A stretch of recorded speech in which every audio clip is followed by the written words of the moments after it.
Hello बच्चों, कैसे हो बेटा आप सब लोग।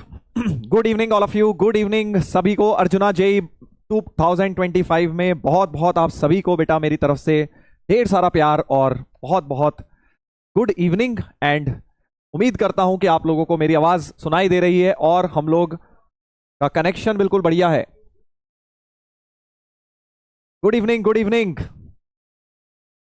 अनदर डे अनदर लेक्चर, बिल्कुल बिल्कुल।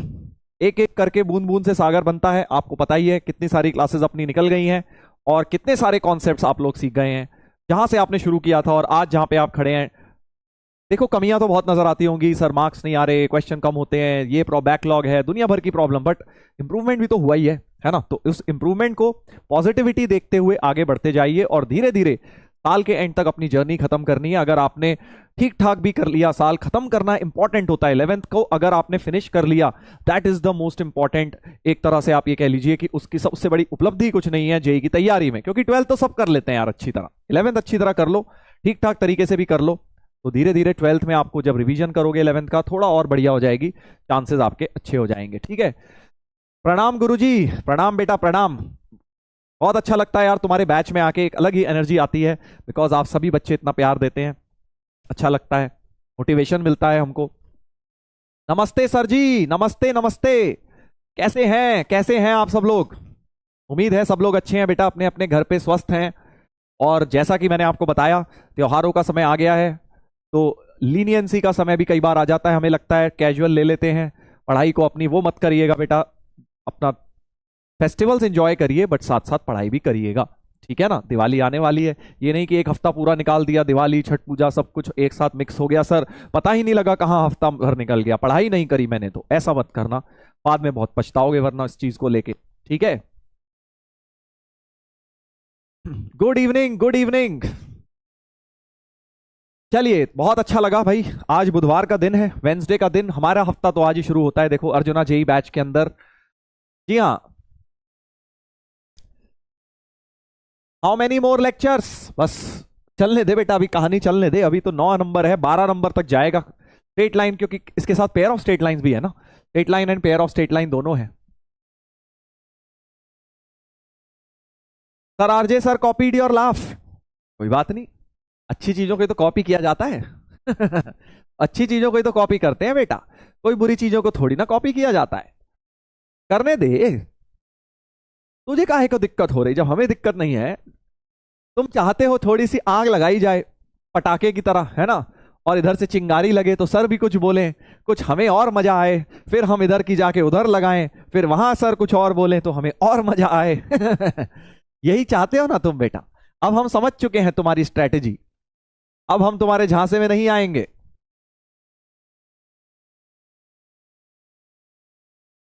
चलिए, तो भाई स्ट्रेट लाइंस चैप्टर जो चल रहा है, आप लोगों ने देखा होगा, उतना कोई मुश्किल चैप्टर ये नहीं है, थ्योरी थोड़ी ज्यादा है, छोटे छोटे सब टॉपिक्स, मैंने पिछली क्लास में तुम्हें लिस्ट दिखाई थी, लगभग 12-13 सब टॉपिक्स हो गए हैं और अभी भी लगभग 5-6 सब टॉपिक्स रह गए हैं हमारे, ठीक है। तो आज हम लोग कुछ सब टॉपिक्स को कवर करेंगे, होपफुली आज 3 सब टॉपिक्स को कवर करेंगे। हाँ, अब देखो, आरजे सर की दाल नहीं गली यहां पर, आरजे सर के नाम की, तो अब तुम निखिल सर की कर रहे हो हैं। तुम बहुत तेज हो यार, तुम बहुत तेज हो।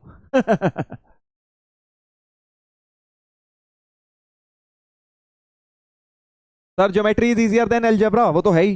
वो तो परम सत्य है इस दुनिया का, एलजेब्रा टफ है, ज्योमेट्री आसान है रिलेटिवली।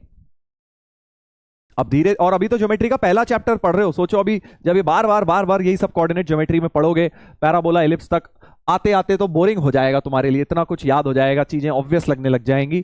तो हाइपरबोला में आके एक्चुअली थोड़ी बोरिंग होती हैं चीजें। तो 5 चैप्टर्स हैं बट बोरिंग नहीं होनी है, अपने को पढ़ते रहना है। जी हाँ, चलिए तो स्टार्ट करें भाई। डीपीपी सॉल्यूशन की बहुत सारी, बहुत जोर से चारों तरफ से ललकार आ रही है कि सर जी डीपीपी के सॉल्यूशन आप नहीं दे रहे, तुम बेटा मुझे जीने नहीं दोगे लगता है? तुम चाहते हो कि अब डीपीपी के सॉल्यूशन भी मैं ही कर दूं तुम्हारे लिए। अरे भाई मेरे, चलो देखी जाएगी, मैं देखना भूल गया डीपीपी के सॉल्यूशन, सही बताऊं तो आज देख लूंगा रात में जाके। चलिए तो पढ़ाई करें, पढ़ाई करें भाई, आगे बढ़ें स्ट्रेट लाइंस में। पिछली क्लास में मैंने बहुत जबरदस्त कॉन्सेप्ट्स आपको बताए थे, image of a point, reflection, reflected ray, इन सब के कॉन्सेप्ट्स करे थे और वहां पे कुछ बढ़िया बढ़िया एप्लीकेशंस कराए थे। आज के जो 3 छोटे छोटे सब टॉपिक हैं, shifting of origin, parametric form, बहुत ज्यादा जबरदस्त, ये छोटा नहीं है, इंपॉर्टेंट है और इंपॉर्टेंट प्रॉब्लम देखेंगे। अगर समय लगेगा तो हम क्या बोलते हैं कॉनकरेंसी ऑफ 3 लाइंस भी स्टार्ट कर देंगे, अगर टाइम मिल गया, नहीं तो कल कर लेंगे। चलिए अब जब सब लोग फोकस करेंगे, फोकस करेंगे, हाँ सब लोग प्लीज फोकस करिए। हाँ, होमवर्क का एक क्वेश्चन बिल्कुल मैं आप लोगों को कराऊंगा, ये वाला क्वेश्चन हमने देखा था, मैंने आपको दिया था, अच्छा क्वेश्चन है ये, इमेज का ही एप्लीकेशन इसमें लगने वाला है। तो जरा देखिएगा ध्यान से, एक ट्राइंगल है जिसमें एबीसी एक ट्राइंगल दिया गया है। फर्दर हमें जो है बेटा, हमें जो है क्या दिया हुआ है, y equal to x is the bisector of angle B. तो एंगल बी का बाइसेक्टर दिया है, ये एंगल बी का बाइसेक्टर दिया है, ये एंगल बाइसेक्टर हमें दिया है एंगल बी का y equal to x line, correct. आगे क्या दिया है, equation of AC is, AC line की इक्वेशन दी है 2x minus Y equals to 2, ये इस लाइन एसी की इक्वेशन है। 2ab इक्वल टू bc, तो ab अपॉन bc का रेशियो 1:2 दिया है, ab अपॉन bc का रेशियो 1:2 दिया है। a and b are point this, तो a के कोऑर्डिनेट्स दिए हैं 4,6 और b के दिए हैं अल्फा बीटा। अब b के अल्फा बीटा काहे दिए हैं यार, मतलब अजीब भी बात कर दी है, अल्फा अल्फा ही कर देते भाई, क्योंकि alpha y equal to x पर तो लाई करेगा, करेक्ट।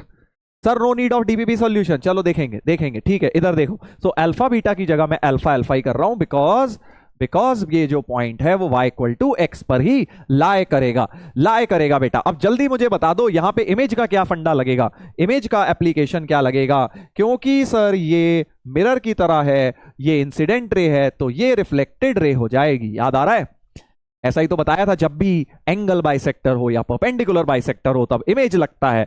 एंगल बाइसेक्टर में अगर ये इंसिडेंट रे है तो ये रिफ्लेक्टेड रे है, यानी 4,6 की जो इमेज आएगी वो रिफ्लेक्टेड रे पर लाई करेगी। और 4,6 की y इक्वल टू एक्स में क्या इमेज होगी, 4,6 की y इक्वल टू एक्स में, याद करो मैंने तुम्हें याद करने को बोला था डायरेक्टली कि y इक्वल टू एक्स में a कॉमा b की इमेज b कॉमा a हो जाती है, करेक्ट। तो 4,6 की जो इमेज होगी 6,4 वो हमारी डायरेक्टली a डैश कहीं ना कहीं 6,4 इस लाइन पर लाई कर रहा होगा।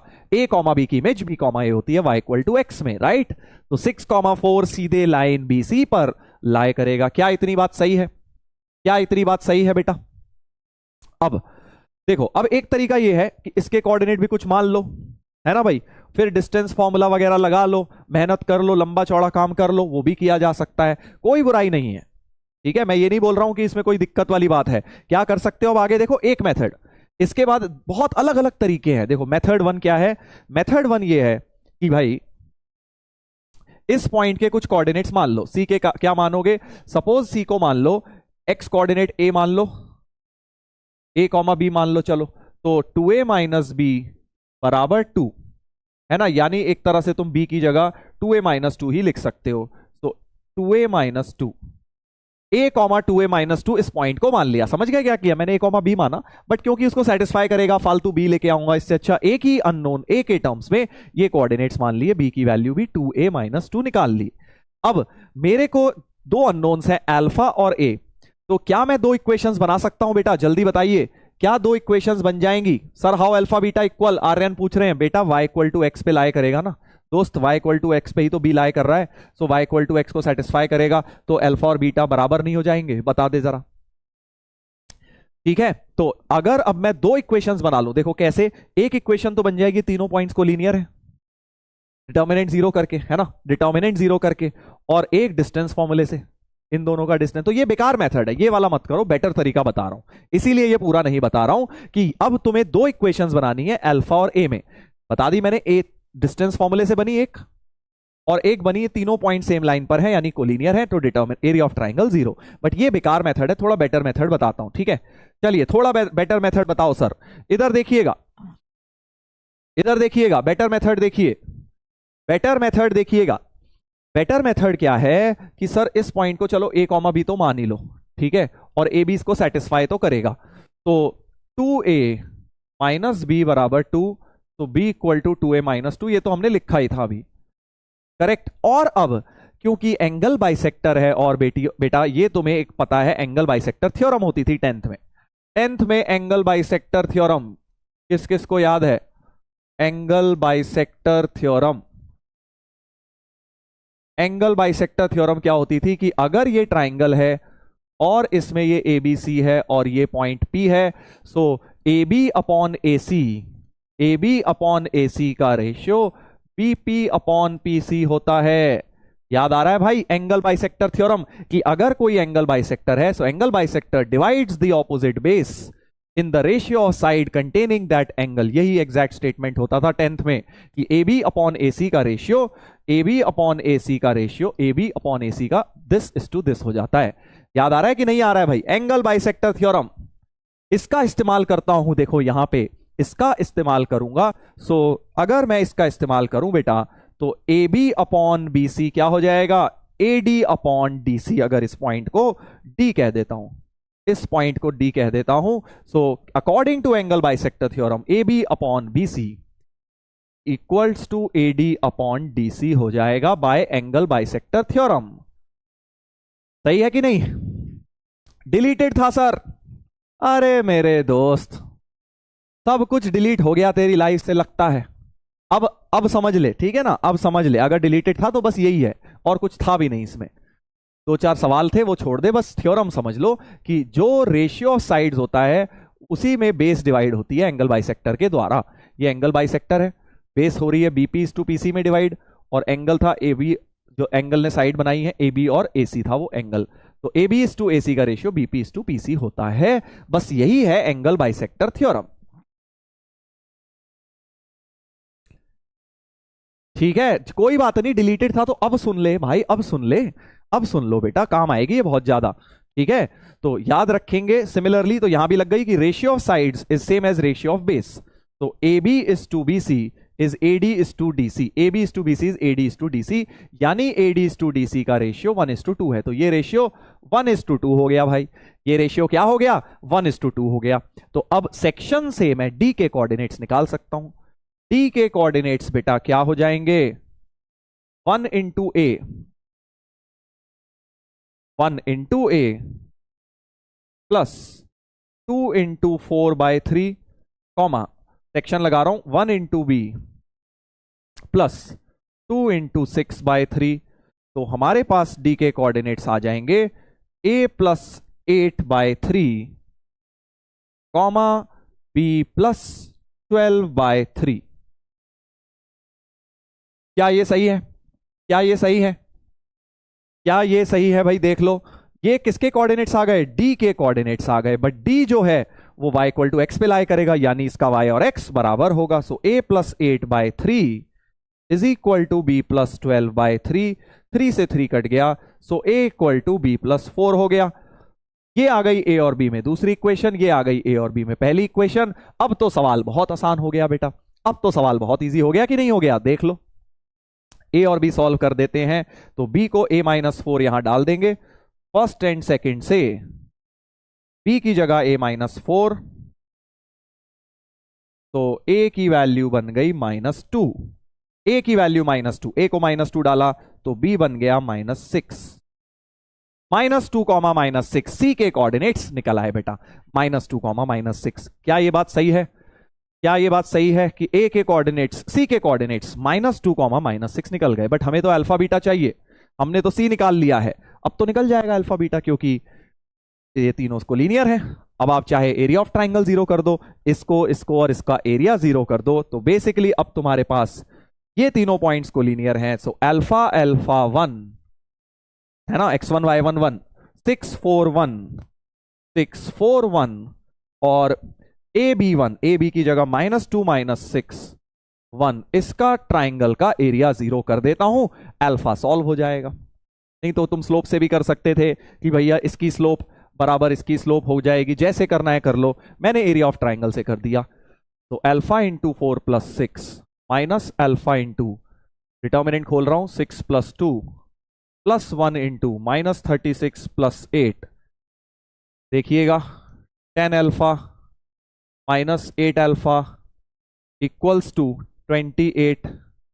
तो अल्फा की वैल्यू 14 आ गई है, अल्फा की वैल्यू 14 आ गई है, अल्फा की वैल्यू बेटा 14 आ गई है, तो बीटा भी 14 हो गया। सो अल्फा प्लस 2 बीटा पूछा है, तो 14 3 जा 42 हो गया आंसर।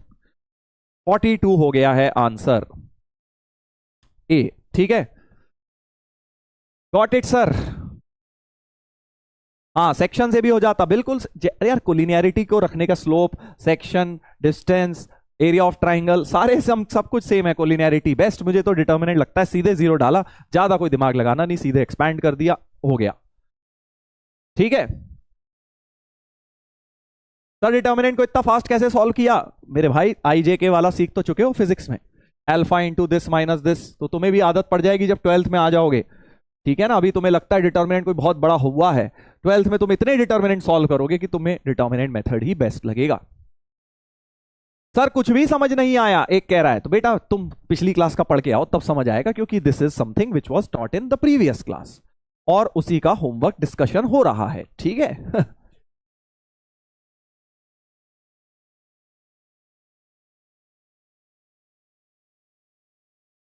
ठीक है, चलो बेटा आगे बढ़े। सरवाइज एरिया जीरो, बिकॉज बेटा ये तीनों पॉइंट्स कोलिनियर हैं, कंडीशन फॉर कोलिनियर पॉइंट्स, ये तीनों पॉइंट्स कोलिनियर है। आपको एरिया में मजा नहीं आया लगता है, कुछ लोगों को डिटर्मिनेंट में बहुत ज्यादा आत्मा सूखती है, तो हम भैया तुम्हें दूसरा मेथड दिखा देते हैं। इधर देख लीजिए, ये लाइन बी ए डैश सी बना ली, बी ए डैश सी।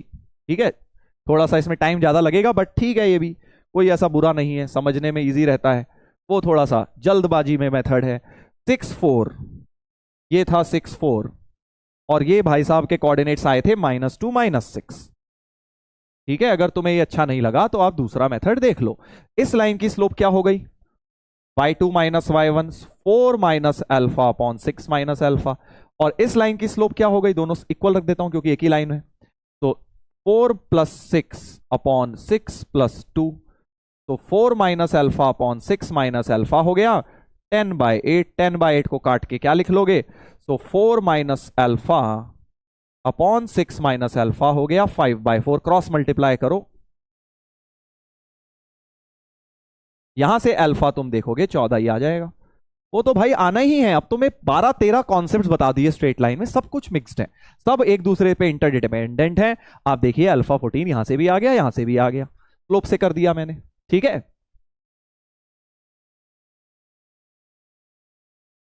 क्लियर है?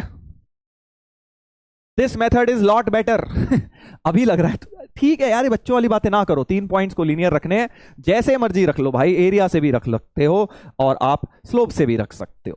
ठीक है सर, बीटा कैसे निकालें? बीटा और अल्फा तो हमने पहली लाइन में ही लिख दिया था, बराबर होंगे, because y equal to x पर सेटिस्फाई करेंगे, तो बीटा इक्वल टू अल्फा वहीं से आ गया है स्टेट। चलिए आगे बढ़ते हैं, आगे बढ़ते हैं। तो ये एंगल बाइसेक्टर थ्योरम 10th की, याद रखिए कोऑर्डिनेट में काफी काम आती है। चलिए आगे बढ़ते हैं भाई, आगे बढ़ते हैं, आगे बढ़ते हैं।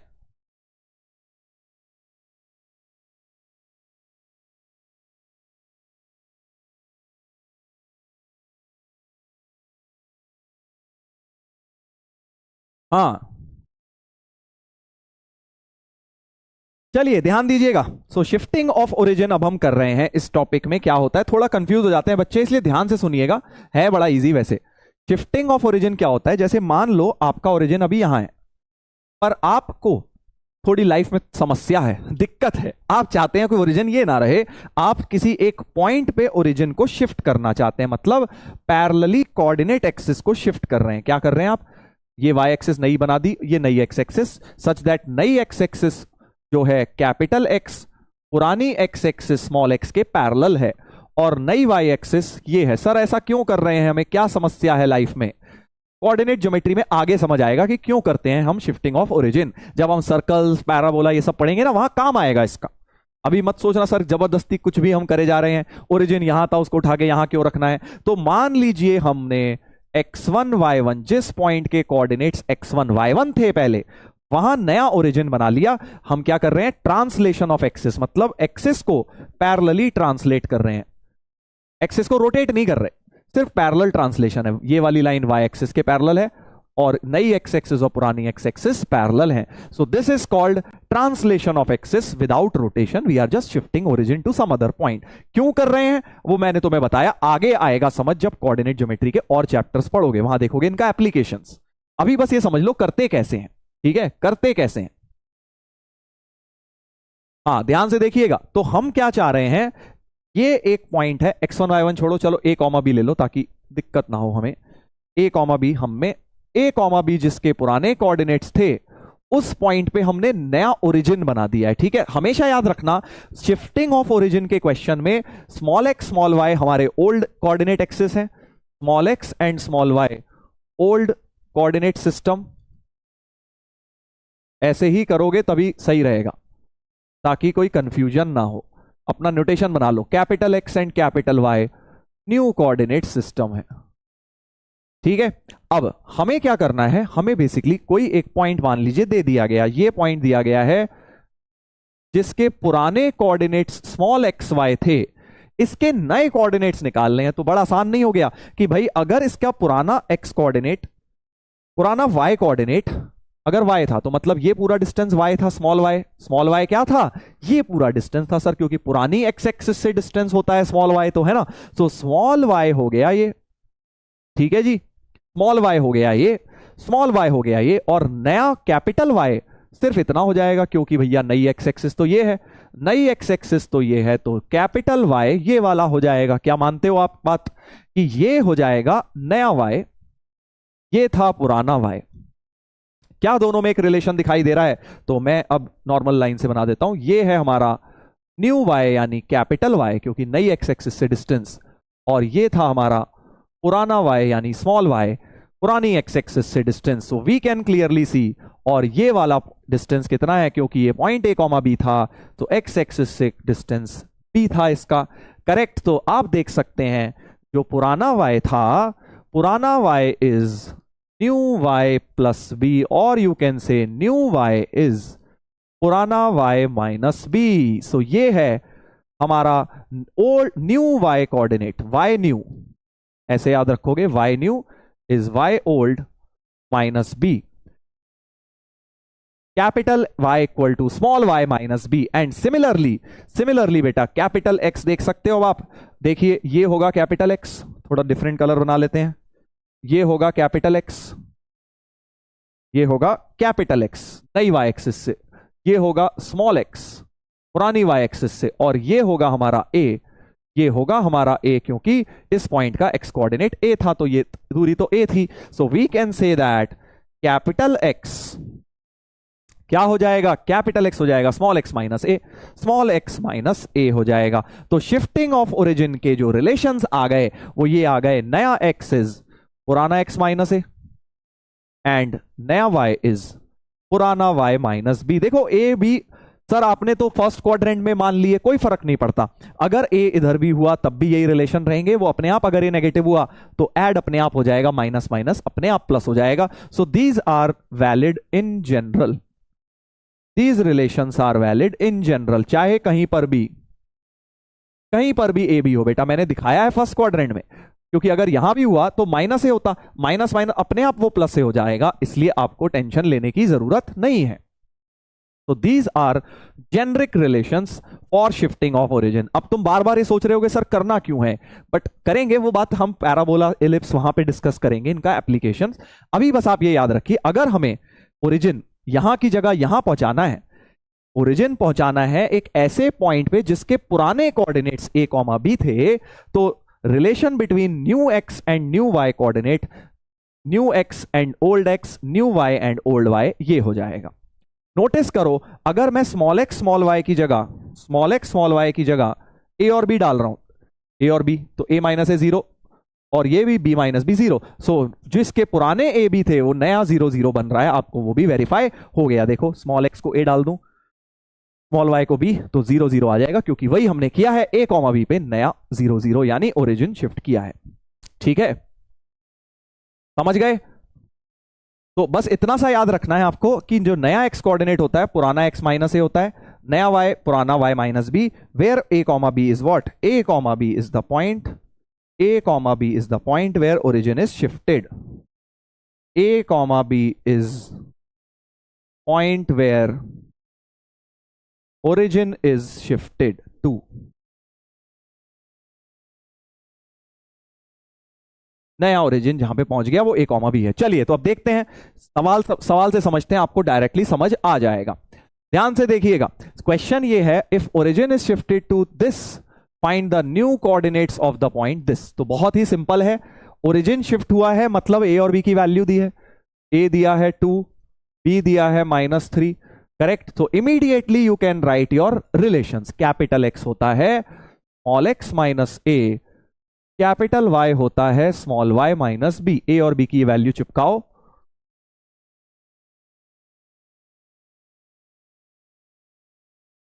करेक्ट। ये आ गई मेरी कैपिटल एक्स और कैपिटल वाई की वैल्यू। मुझे पता लगाना है new coordinates of the point, यानी ये किसकी वैल्यू दी हुई है, ओल्ड कोऑर्डिनेट्स के दिए हुए हैं 3 7। उसके नए क्या होंगे, मतलब ओल्ड का मतलब क्या बताया था आज, ओल्ड का मतलब बताया था sir small x and small y. Small x and small y की वैल्यू मतलब हमें गिवन है, सो गिवन है जब स्मॉल एक्स 3 है एंड स्मॉल वाई 7 है, तो कैपिटल एक्स और कैपिटल वाई का पता लगाया जा सकता है इन रिलेशन से। बस खत्म, कहानी खत्म। स्मॉल एक्स को 3 डाल दो तो कैपिटल एक्स हो जाएगा 3 - 2 यानी 1, कैपिटल वाई हो जाएगा 7 + 3 यानी कि 10। सो 1, 10 उसके नए कोऑर्डिनेट्स बेटा बन जाएंगे। कितना सिंपल है, देखो बस यही करना है कुछ नहीं है। और ओरिजिन कहीं शिफ्ट कर दिया तो हर एक जिसके ओल्ड कोऑर्डिनेट्स गिवन है उसके न्यू कोऑर्डिनेट्स निकाल सकते हैं बेटा, उसके न्यू कोऑर्डिनेट्स हम निकाल सकते हैं। क्या ये बात क्लियर है, क्या ये बात क्लियर है? 1, 10 इस पॉइंट के न्यू कोऑर्डिनेट्स हो गए। अब हमें क्या बोला गया है, दूसरे पार्ट में बोला गया है, फर्स्ट पार्ट तो ये था, सेकेंड पार्ट ये है the new equation of the line this. ये जो लाइन थी इसकी नई इक्वेशन बनाओ। ये तो पुरानी लाइन की इक्वेशन है, अब इक्वेशन लाइन की कैसे बनाए ये बताइए, ये बताइए sir. But if origin is too far from new origin. अबे टू फार क्या होता है, कुछ मर्जी हो, एक्स को ए को 100 और बी को 200 ले ले तब भी ये रिलेशन वैलिड है टू फार हो गया सर, ये फिजिक्स थोड़ी ना चल रही है। टू फार सर, बहुत ज्यादा दूर चले गया, ग्रेविटी नहीं लगेगी सर, तो इसलिए मैथ्स में भी शिफ्टिंग ऑफ ओरिजिन नहीं लगेगा। ऐसे थोड़ी होता है भाई, ये मैथ्स चल रही है कि क्या चल रहा है, to far.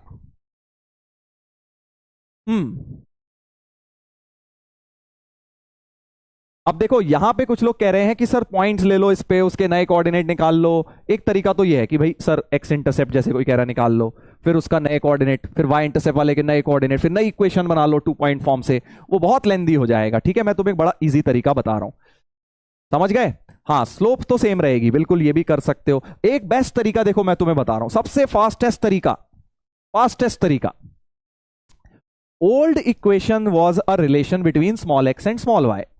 Old equation was a relation between, locus से कर रहा हूं, relation between small x and Y.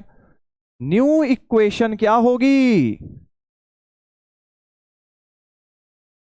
Is a relation between capital x and capital y. तो बस तुम्हें यही करना है भाई, तुम्हें क्या करना है, तुम्हें तो बस कैपिटल एक्स और कैपिटल वाई में रिलेशन निकालना है और कुछ नहीं करना। तो तुम क्या कर सकते हो कि तुम यहां से स्मॉल एक्स की वैल्यू निकाल लो। देखो स्मॉल एक्स हो जाएगा कैपिटल एक्स +2 और यहां से स्मॉल वाई हो जाएगा कैपिटल वाई -3। देख लो, और इन स्मॉल एक्स स्मॉल वाई क्योंकि ये ओल्ड कोऑर्डिनेट्स थे, इनको इसकी जगह डाल देते हैं तो अपने आप कैपिटल एक्स कैपिटल वाई में एक रिलेशन आ जाएगा, करेक्ट। तो हमने स्मॉल एक्स स्मॉल वाई की वैल्यूज उठा के यहां डाल दी। देखो अगर तुम स्मॉल एक्स स्मॉल वाई को अलग करके नहीं चलोगे तो बहुत कंफ्यूजन होगा इसमें। बस ये मान के चलो small x small y is the old system, तो यानी उसकी इक्वेशन में, ओल्ड इक्वेशन में small x small y, new equation में कैपिटल एक्स कैपिटल वाई आएंगे। तो स्मॉल एक्स स्मॉल वाई की वैल्यूज यहां पे बेटा डाल दी हैं। तो 3 कैपिटल एक्स +6, तो 3 capital x equals to 4 capital y -8। देख लो भाई, 3 capital x equal to 4 capital y -8 हो गया है। क्या ये सही बोल रहा हूं मैं? चेक कर लो कैलकुलेशन, जरा कैलकुलेशंस को बेटा चेक कर लीजिए, सही लग रही है, सही लग रही है भाई, ठीक है।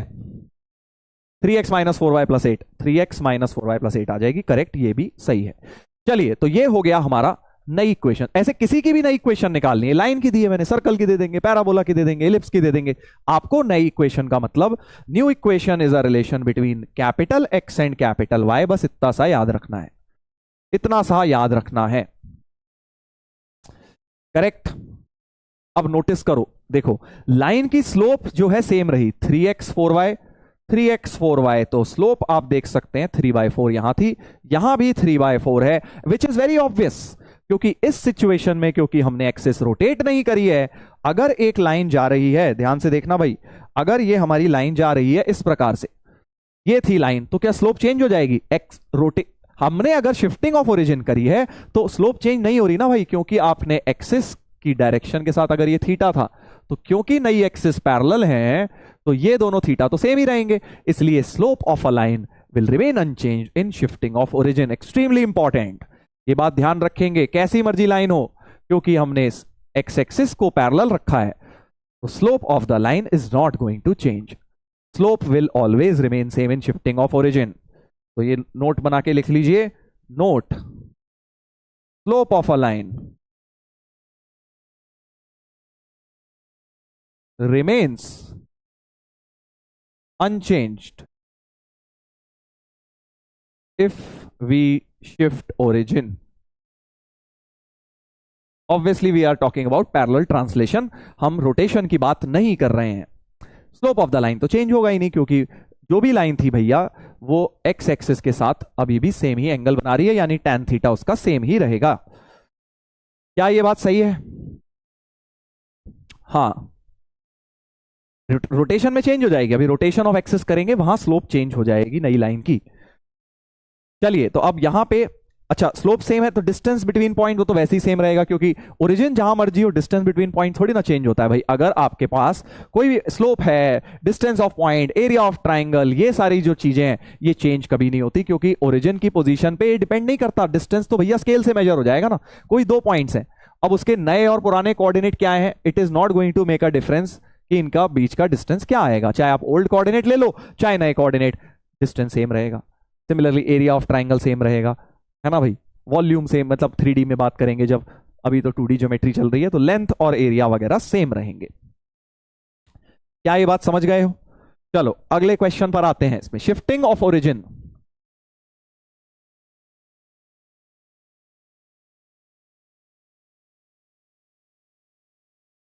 सर रोटेशन भी पढ़ना है थोड़ा सा, rotation of coordinate axis, not rotational motion भैया, फिजिक्स वाला नहीं।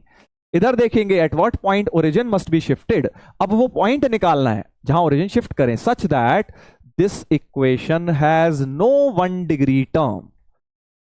तो मतलब अब ए और बी निकालने हैं, जहां ओरिजिन शिफ्ट कर रहे हैं ए कॉमा बी, वो निकालना है। So let say origin is shifted to a b, let origin is shifted to a comma b, तो immediately capital x small x minus ए, capital y small Y minus b. अच्छा, अब इसका question का मतलब क्या है, जरा ये बताइएगा, क्वेश्चन का मतलब क्या है भाई, नो 1 डिग्री टर्म। तो मतलब ये है, जैसे अगर इस इक्वेशन में देखें, ये 2 डिग्री है एक्स स्क्वायर, ये भी 2 डिग्री है ना एक्स स्क्वायर, 1 डिग्री कौन सी है, ये दोनों है 1 डिग्री टर्म, क्योंकि इसमें लीनियर टर्म्स आ रही है, बेसिकली लीनियर टर्म्स को 1 डिग्री टर्म कहते हैं। ये क्या है, ये 0 डिग्री टर्म है, क्योंकि यहां एक्स और वाई कुछ भी नहीं आ रहा है। तो अब ये बोलना चाह रहे हैं कि ओरिजिन ऐसी जगह शिफ्ट करो कि भैया कोई 1 डिग्री की टर्म ही ना आए, मतलब लीनियर एक्स लीनियर वाई गायब हो जाना चाहिए, नई इक्वेशन के अंदर लीनियर एक्स लीनियर वाई नहीं होना चाहिए। ठीक है, समझ गए क्वेश्चन क्या है? ये पुरानी इक्वेशन है, नई इक्वेशन ऐसी बननी चाहिए कि उसमें लीनियर एक्स और लीनियर वाई नहीं होने चाहिए। चलिए, तो नई इक्वेशन बना लेते हैं। एक तरीका तो भाई यही है कि नई इक्वेशन बनाइए, तो न्यू इक्वेशन पाने के लिए, न्यू इक्वेशन पाने के लिए स्मॉल एक्स की value capital x plus A, small y की value capital y plus B उठा के हम यहां पे डाल देते हैं।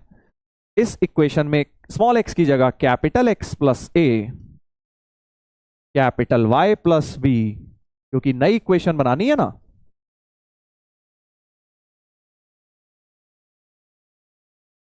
ये हमने बना लिया है, ये हमने बना लिया है, करेक्ट। और अब मैं क्या कह रहा हूं बेटा, इस इक्वेशन को एक्सपैंड करके लिखता हूं। देखो, x square plus a square plus 2ax y square plus b square plus 2by -6x -6a plus 8y plus 8b -1। तो अब आप चाहते हो इस इक्वेशन में लीनियर टर्म नहीं आनी चाहिए, राइट? यही तो चाहते हो, लीनियर टर्म नहीं आनी चाहिए। तो लीनियर टर्म ऑफ एक्स देखो क्या है, ये दोनों है, ठीक है? तो अब मैं अच्छी तरह लिख लेता हूं, चलो एक्स स्क्वायर अलग वाई स्क्वायर अलग, लीनियर टर्म ऑफ एक्स में इन दोनों में एक्स कॉमन ले लेता हूं, 2a - 6 आ जाएगा, और लीनियर टर्म ऑफ वाई ये दोनों है, तो y कॉमन 2b + 8 आ जाएगा, करेक्ट। और बाकी जो है a square B square, correct, और क्या है भाई 8b 6a भी है इधर, -6a -6a प्लस 8b -1, ये सब तुम्हारी कांस्टेंट टर्म यानी कि 0 डिग्री टर्म है। क्यों? क्योंकि x और y में डिग्री चाहिए ना भाई। ये मत सोच लेना a स्क्वायर तो 2 डिग्री है सर, अरे भाई x और y के रिस्पेक्ट में डिग्री की बात होती है। तो इस इक्वेशन में जो भी ये कर्व है उसमें ये 2 डिग्री टर्म्स हैं, ये दोनों 1 डिग्री टर्म है, और ये 0 डिग्री टर्म है, राइट? बट हम क्या चाहते हैं, हम चाहते हैं कि 1 डिग्री टर्म ही ना आए। तो 1 डिग्री नहीं आएगी मतलब ये कोफिशिएंट 0 होना चाहिए, ये भी 0 होना चाहिए, क्योंकि 1 डिग्री के कोफिशिएंट्स को 0 करना है बेटा, बस, और कुछ भी नहीं करना है। तो आपको क्या करना है, आपको सर ये करना है कि जो 1 डिग्री के कोफिशिएंट हैं ये दोनों x और y के, इसको 0 और इसको 0 कर देना है। सो 2a - 6 0, 2b + 8 0, तो a आ गया 3, b आ गया -4, तो 3, -4 ए बी की वैल्यू आ गई, यानी ओरिजिन को 3, -4 पे शिफ्ट करना चाहिए। Sir what if x depends on y? मेरे भाई नहीं, ऐसा नहीं होता। लिए कोऑर्डिनेट ज्योमेट्री है, x और y डिपेंड थोड़ी करते हैं। x अपना इंडिपेंडेंट अलग वैल्यू लेता है, y अपनी अलग वैल्यू लेता है, तभी तो सारे के सारे 2D ज्योमेट्री में पॉइंट्स मिलते हैं। x और y आपस में नहीं रिलेटेड होते हैं। ये कर्व की इक्वेशन है, जैसे स्ट्रेट लाइन में होती है लीनियर इक्वेशन इनटू वेरिएबल, यहां पे लीनियर नहीं है, क्वाड्रेटिक भी आ रही है, 2 डिग्री की इक्वेशन बन रही है, सर्कल बनेगा एक्चुअली वो, ठीक है? तो अब देखो, ये तो हो गया इसको करने का लंबा तरीका, नॉर्मल तरीका जो आम आदमी सोच सकता है, बट एक इसको करने का बहुत अच्छा तरीका भी है जो आप आराम से सोच सकते हैं आप लोग भी। अब देखो भाई, ये तो मतलब ऐसा था कि भाई हम बिल्कुल बेसिक फंडामेंटल थॉट प्रोसेस से चले। मेथड 2 जरा ध्यान से देखिएगा। देखिए, अगर x में लीनियर नहीं आना है तो x कहां फंसा होगा? देखो, कांस्टेंट में तो x वैसे ही नहीं होता, कांस्टेंट में तो x वैसे ही नहीं होता, तो अगर x लीनियर में नहीं है मतलब जो भी x की टर्म है वो 2 डिग्री के अंदर होनी चाहिए। मानते हो कि नहीं मानते हो? मानते हो कि नहीं मानते हो कि भाई अगर x स्क्वायर और 6 -6x आ रहा है तो आप चाहते हैं 1 डिग्री तो हो ही ना, तो जो x होगा वो 2 डिग्री में होगा, यानी आप इसका क्या कर दो, होल स्क्वायर बना दो बेटा। x स्क्वायर -6x का कंप्लीटिंग द स्क्वायर करते हैं, करेक्ट। ऐसे ही y की टर्म भी होल स्क्वायर में ही कैद होनी चाहिए, तो y + 4 का होल स्क्वायर बना दिया, y + 4 का होल स्क्वायर, याद आ रहा है होल स्क्वायर बनाना? तो हमारे पास आ गया x - 3 whole square y + 4 whole square equals to 26, है कि नहीं? Equal to 26। और अब ये कैपिटल X इसे बोल देता हूं, अंदर वाले को कैपिटल X, ये capital Y, so x square plus y square equal to 26 हो गया, जो कि एक क्लियरली सर्कल की इक्वेशन दिख रही है हमें। वो इंपॉर्टेंट नहीं है, इंपॉर्टेंट है जो भी x आ रहा है लीनियर में नहीं आ रहा। 1 डिग्री टर्म गायब है, देखो 2 डिग्री है, 2 डिग्री और कांस्टेंट टर्म है, 1 डिग्री टर्म ही नहीं है क्योंकि हमने तो उसको होल स्क्वायर में बना दिया। So capital X is small x -3, capital Y is small y + 4। इन दोनों को शिफ्टिंग ऑफ ओरिजिन के रिलेशन से कंपेयर करो जरा, ये होता है ना, तो a की वैल्यू हो गई 3, b की वैल्यू हो गई -4, 3 एंड -4 आ गया, करेक्ट। तो ये बहुत बढ़िया मेथड होता है, ट्रिक मेथड है। जब भी तुम्हें 1 डिग्री टर्म नहीं चाहिए तुम उस टर्म को होल स्क्वायर बना डालो, खत्म बात, ठीक है। ये है जनरल मेथड कि भैया हमने 1 डिग्री के बना ली और उसके बाद उसको 0 कर दिया। सर नहीं समझा बेटा, दोबारा सुन ले, दोबारा सुन ले। 1 डिग्री में अगर x नहीं आना, तुम्हारी नई इक्वेशन में वो क्या कह रहा है, x 1 डिग्री में नहीं आना, तो x कहां आएगा? ये सोचो ना, उल्टा सोचो, x कहां आएगा भाई? कांस्टेंट में तो वैसे ही x नहीं आता, 1 डिग्री तुम कह रहे हो है नहीं, तो सारा का सारा x 2 डिग्री में छुपा हुआ है, यानी आपको जितनी भी x की टर्म है उन्हें 2 डिग्री में कैद करना है। 2 डिग्री का मतलब होल स्क्वायर होता है, तो मैंने जो x स्क्वायर माइनस 6x है उसे होल स्क्वायर की टर्म बना लिया। ये हमने सब किया हुआ है, वो कैसे आया सब बता चुका हूं पहले। वाई स्क्वायर प्लस 8y को भी होल स्क्वायर में चेंज कर लिया बेटा, ठीक है। और जो होल स्क्वायर वाली टर्म है उसे कैपिटल एक्स और कैपिटल वाई मान ली, ताकि अब आपका 2 डिग्री टर्म आ रही है, तो ये बन गई इक्वेशन। और where capital x small x minus 3, capital y small y plus 4, compare करें इसे तो a की वैल्यू 3, b की -4 बन गई है। सर अगर 2 डिग्री नहीं आना हो तो कैसे करें? 2 डिग्री ही तो है, और कौन सी है?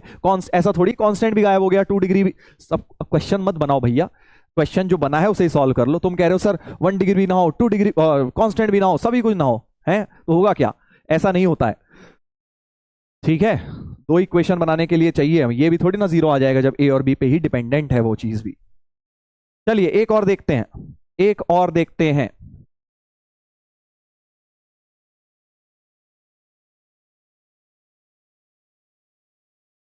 सर अगर 3 डिग्री हुआ, यार मत करो ना ये सब चीजें, जो क्वेश्चन है वो सॉल्व कर लो ना, तुम अपने हिसाब से नए नए सवाल क्यों बनाने लग जाते हो? ये कोई 10वीं क्लास की मैथ थोड़ी है सर, रेडियस 3 सेंटीमीटर की जगह 4 सेंटीमीटर हुआ तो यहां पे क्वेश्चन जो बना है आपको वही सॉल्व करना है, ठीक है। 3 डिग्री में कहानी ये नहीं लग पाएगी, फिर वो कुछ और क्वेश्चन बना होगा वहां, वहां क्वेश्चन कुछ और बनेगा ना, नेचर ऑफ क्वेश्चन चेंजेस। इधर देखिए, इधर देखिए, अब ऐसा ही, shift the origin to a suitable point so that the equation this will not contain term in y and the constant. अब देखो इसमें इसने दो अलग चीजें दी हैं, कह रहा है कि अब कांस्टेंट ना आए और लीनियर y ना आए, y मतलब y की पावर 1 ना आए, ठीक है जी, वाई स्क्वायर आएगा। तो एक तरीका तो वही है कि भैया कुछ दिमाग नहीं लगाऊंगा सर, मैं तो सीधे सीधे ये मानूंगा, और इसमें भी कोई बुराई नहीं है बाय द वे, ऐसा कोई गलत बात नहीं है इसको करना। नई इक्वेशन निकाल लूंगा, इन दोनों को पुट करके नई इक्वेशन निकाल रहे हैं, तो मेथड 1 कर रहा हूं अभी मैं, फिर आपको से भी दिखाऊंगा। इधर देखिएगा, तो कैपिटल y की जगह स्मॉल y की जगह capital y plus B, small y की जगह capital y plus B, 8x capital x plus a -2, है ना, होल स्क्वायर खोलते हैं।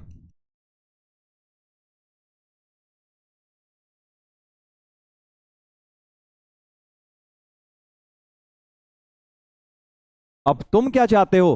तुम चाहते हो कि भाई लीनियर y ना हो, तो लीनियर y का कोफिशिएंट देखो क्या आएगा, 2b प्लस 4 आएगा, उसको उठा के 0 कर दो, करेक्ट। और कांस्टेंट टर्म क्या होगी जिसमें x और y है ही नहीं, देखो कौन कौन है वो, x और y सर एक तो इसमें नहीं है, एक इसमें नहीं है, एक इन दोनों में नहीं है, ठीक है। तो ये चारों मिला के कांस्टेंट टर्म हो गई, वो भी तुम चाहते हो 0 हो जाए, ये भी 0 हो जाए बेटा, ठीक है। तो जल्दी से आंसर निकाल लीजिए, जल्दी से आंसर निकाल लीजिएगा, सही बोल रहा हूं ना मैं? चेक कर लीजिएगा, हाँ आ जाएगा आई थिंक। तो यहां से b की वैल्यू आ गई -2, और ये जो रिलेशन है इसमें b को -2 डाल दो,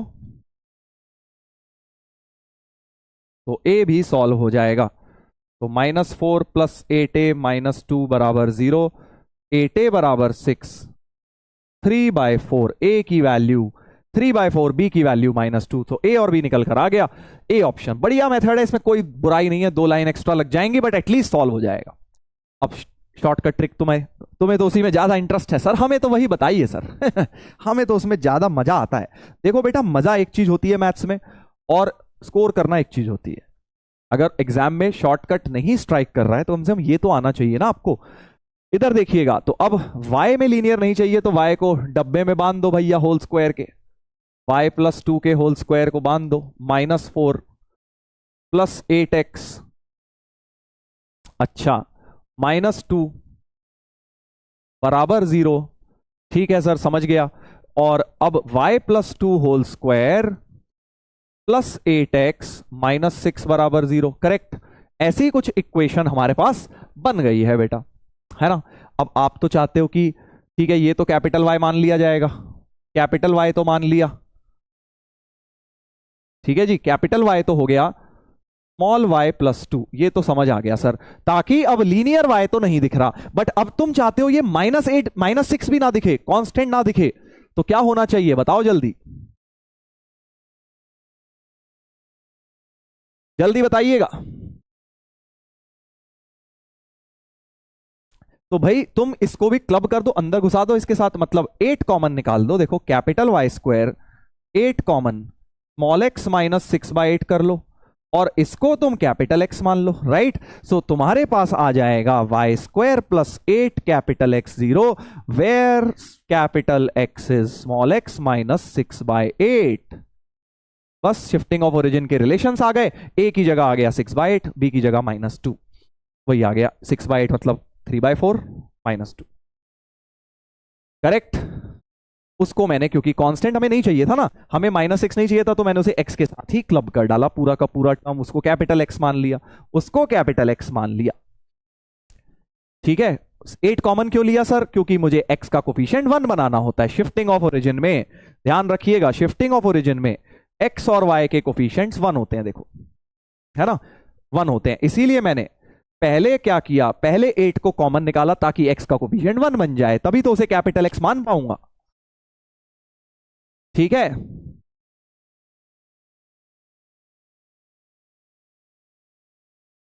sir why no advance P Y Q like other chapters, बेटा क्योंकि स्ट्रेट लाइन से ना डायरेक्ट एडवांस के बहुत कम आते हैं, मिक्स आते हैं स्ट्रेट लाइन सर्कल से, हालांकि आए हुए हैं थोड़े बहुत, वो मैं करवाऊंगा, एंड में करवाऊंगा, अभी पहले, अभी नहीं, अभी तो तुम सीख रहे हो, ठीक है, क्योंकि बहुत कम आते हैं। एक 2021 में आया था सिर्फ स्ट्रेट लाइन यूज करता हुआ, बाकी हर बार स्ट्रेट लाइन सर्कल या स्ट्रेट लाइन पैराबोला कहीं ना कहीं 2 चैप्टर मिक्स करके वो पूछते हैं। क्या ये क्लियर है भाई, शिफ्टिंग ऑफ ओरिजिन? अब आपके दिमाग में बार बार ये सवाल आ रहा होगा कि सर बट करना क्यों है, हमें ये सब उल जलूल काम क्यों कर रहे हैं, अच्छी खासी इक्वेशन थी उसे चेंज क्यों कर रहे हैं, इस इक्वेशन को चेंज क्यों कर रहे हैं, ये अच्छी इतनी घटिया सी इक्वेशन थी, इतनी बढ़िया सी बन गई। तो एक्चुअली यही पर्पस होता है ओरिजिन शिफ्ट करने का, कि जो एक बड़ी बड़ी इक्वेशंस को छोटी इक्वेशन बनाने के लिए, देखो ये एक सर्कल था जनरल सा, वो सर्कल को शिफ्टिंग ऑफ ओरिजिन करा तो कितना बढ़िया आ गया, x² + y² = r² फॉर्म का आ गया। सिमिलरली ये एक पैराबोला की जेनरिक सी इक्वेशन है, बट जब शिफ्टिंग ऑफ ओरिजिन करी तो y² + 8x = 0, तो यही एक्चुअली शिफ्टिंग ऑफ ओरिजिन का काम है, जो आप आगे देखेंगे जब सर्कल, पैराबोला, इलिप्स, हाइपरबोला पढ़ेंगे, कि एक डिफिकल्ट सी इक्वेशन को हम ओरिजिन शिफ्ट करके एक सिंपल सी इक्वेशन बना देंगे। जैसे तुम्हें पता है ओरिजिन से पास करती हुई लाइन कैसी होती है, y = mx, कितनी प्यारी लाइन है, हाँ, कांस्टेंट ही नहीं है सर।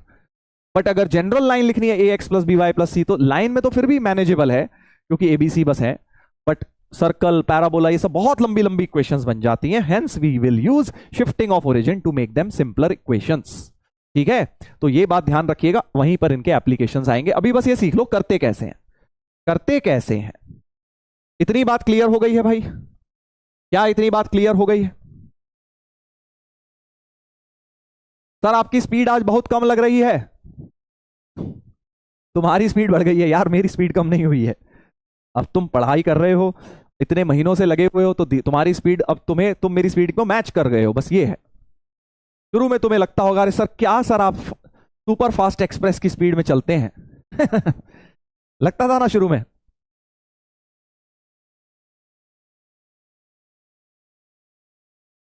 बट देखो मेरे लिए आसान काम क्या था, तुम्हें बहुत धीरे धीरे पढ़ा था, बहुत धीरे धीरे, आहा सबको बड़ा मजा आता, अरे सर मजा आ गया सर, सब ने बढ़िया बढ़िया, सब समझ आ गया सर। बट वो तुम्हारे को जेई क्लियर नहीं करवाएगी वो स्पीड, जेई क्लियर आपको इसी स्पीड में करना पड़ेगा, इस स्पीड में पढ़ोगे तो। मैंने आपको ये बात बोली थी ना भाई, जेई तुम्हारे लेवल पर नहीं आएगा भाई, तुम्हें जेई लेवल पर पहुंचना है, तो तुम्हें स्पीड इंप्रूव करनी है। चाहे तुमने शुरू में बहुत बुरा लगा होगा, सर इतना फास्ट करा देते हैं, हमें समझ ही नहीं आता, पता है दोबारा देखना पड़ता है वीडियो, तो इसीलिए ताकि आप धीरे धीरे आपका बेंचमार्किंग वही बने, ठीक है चलिए आगे बढ़ते हैं।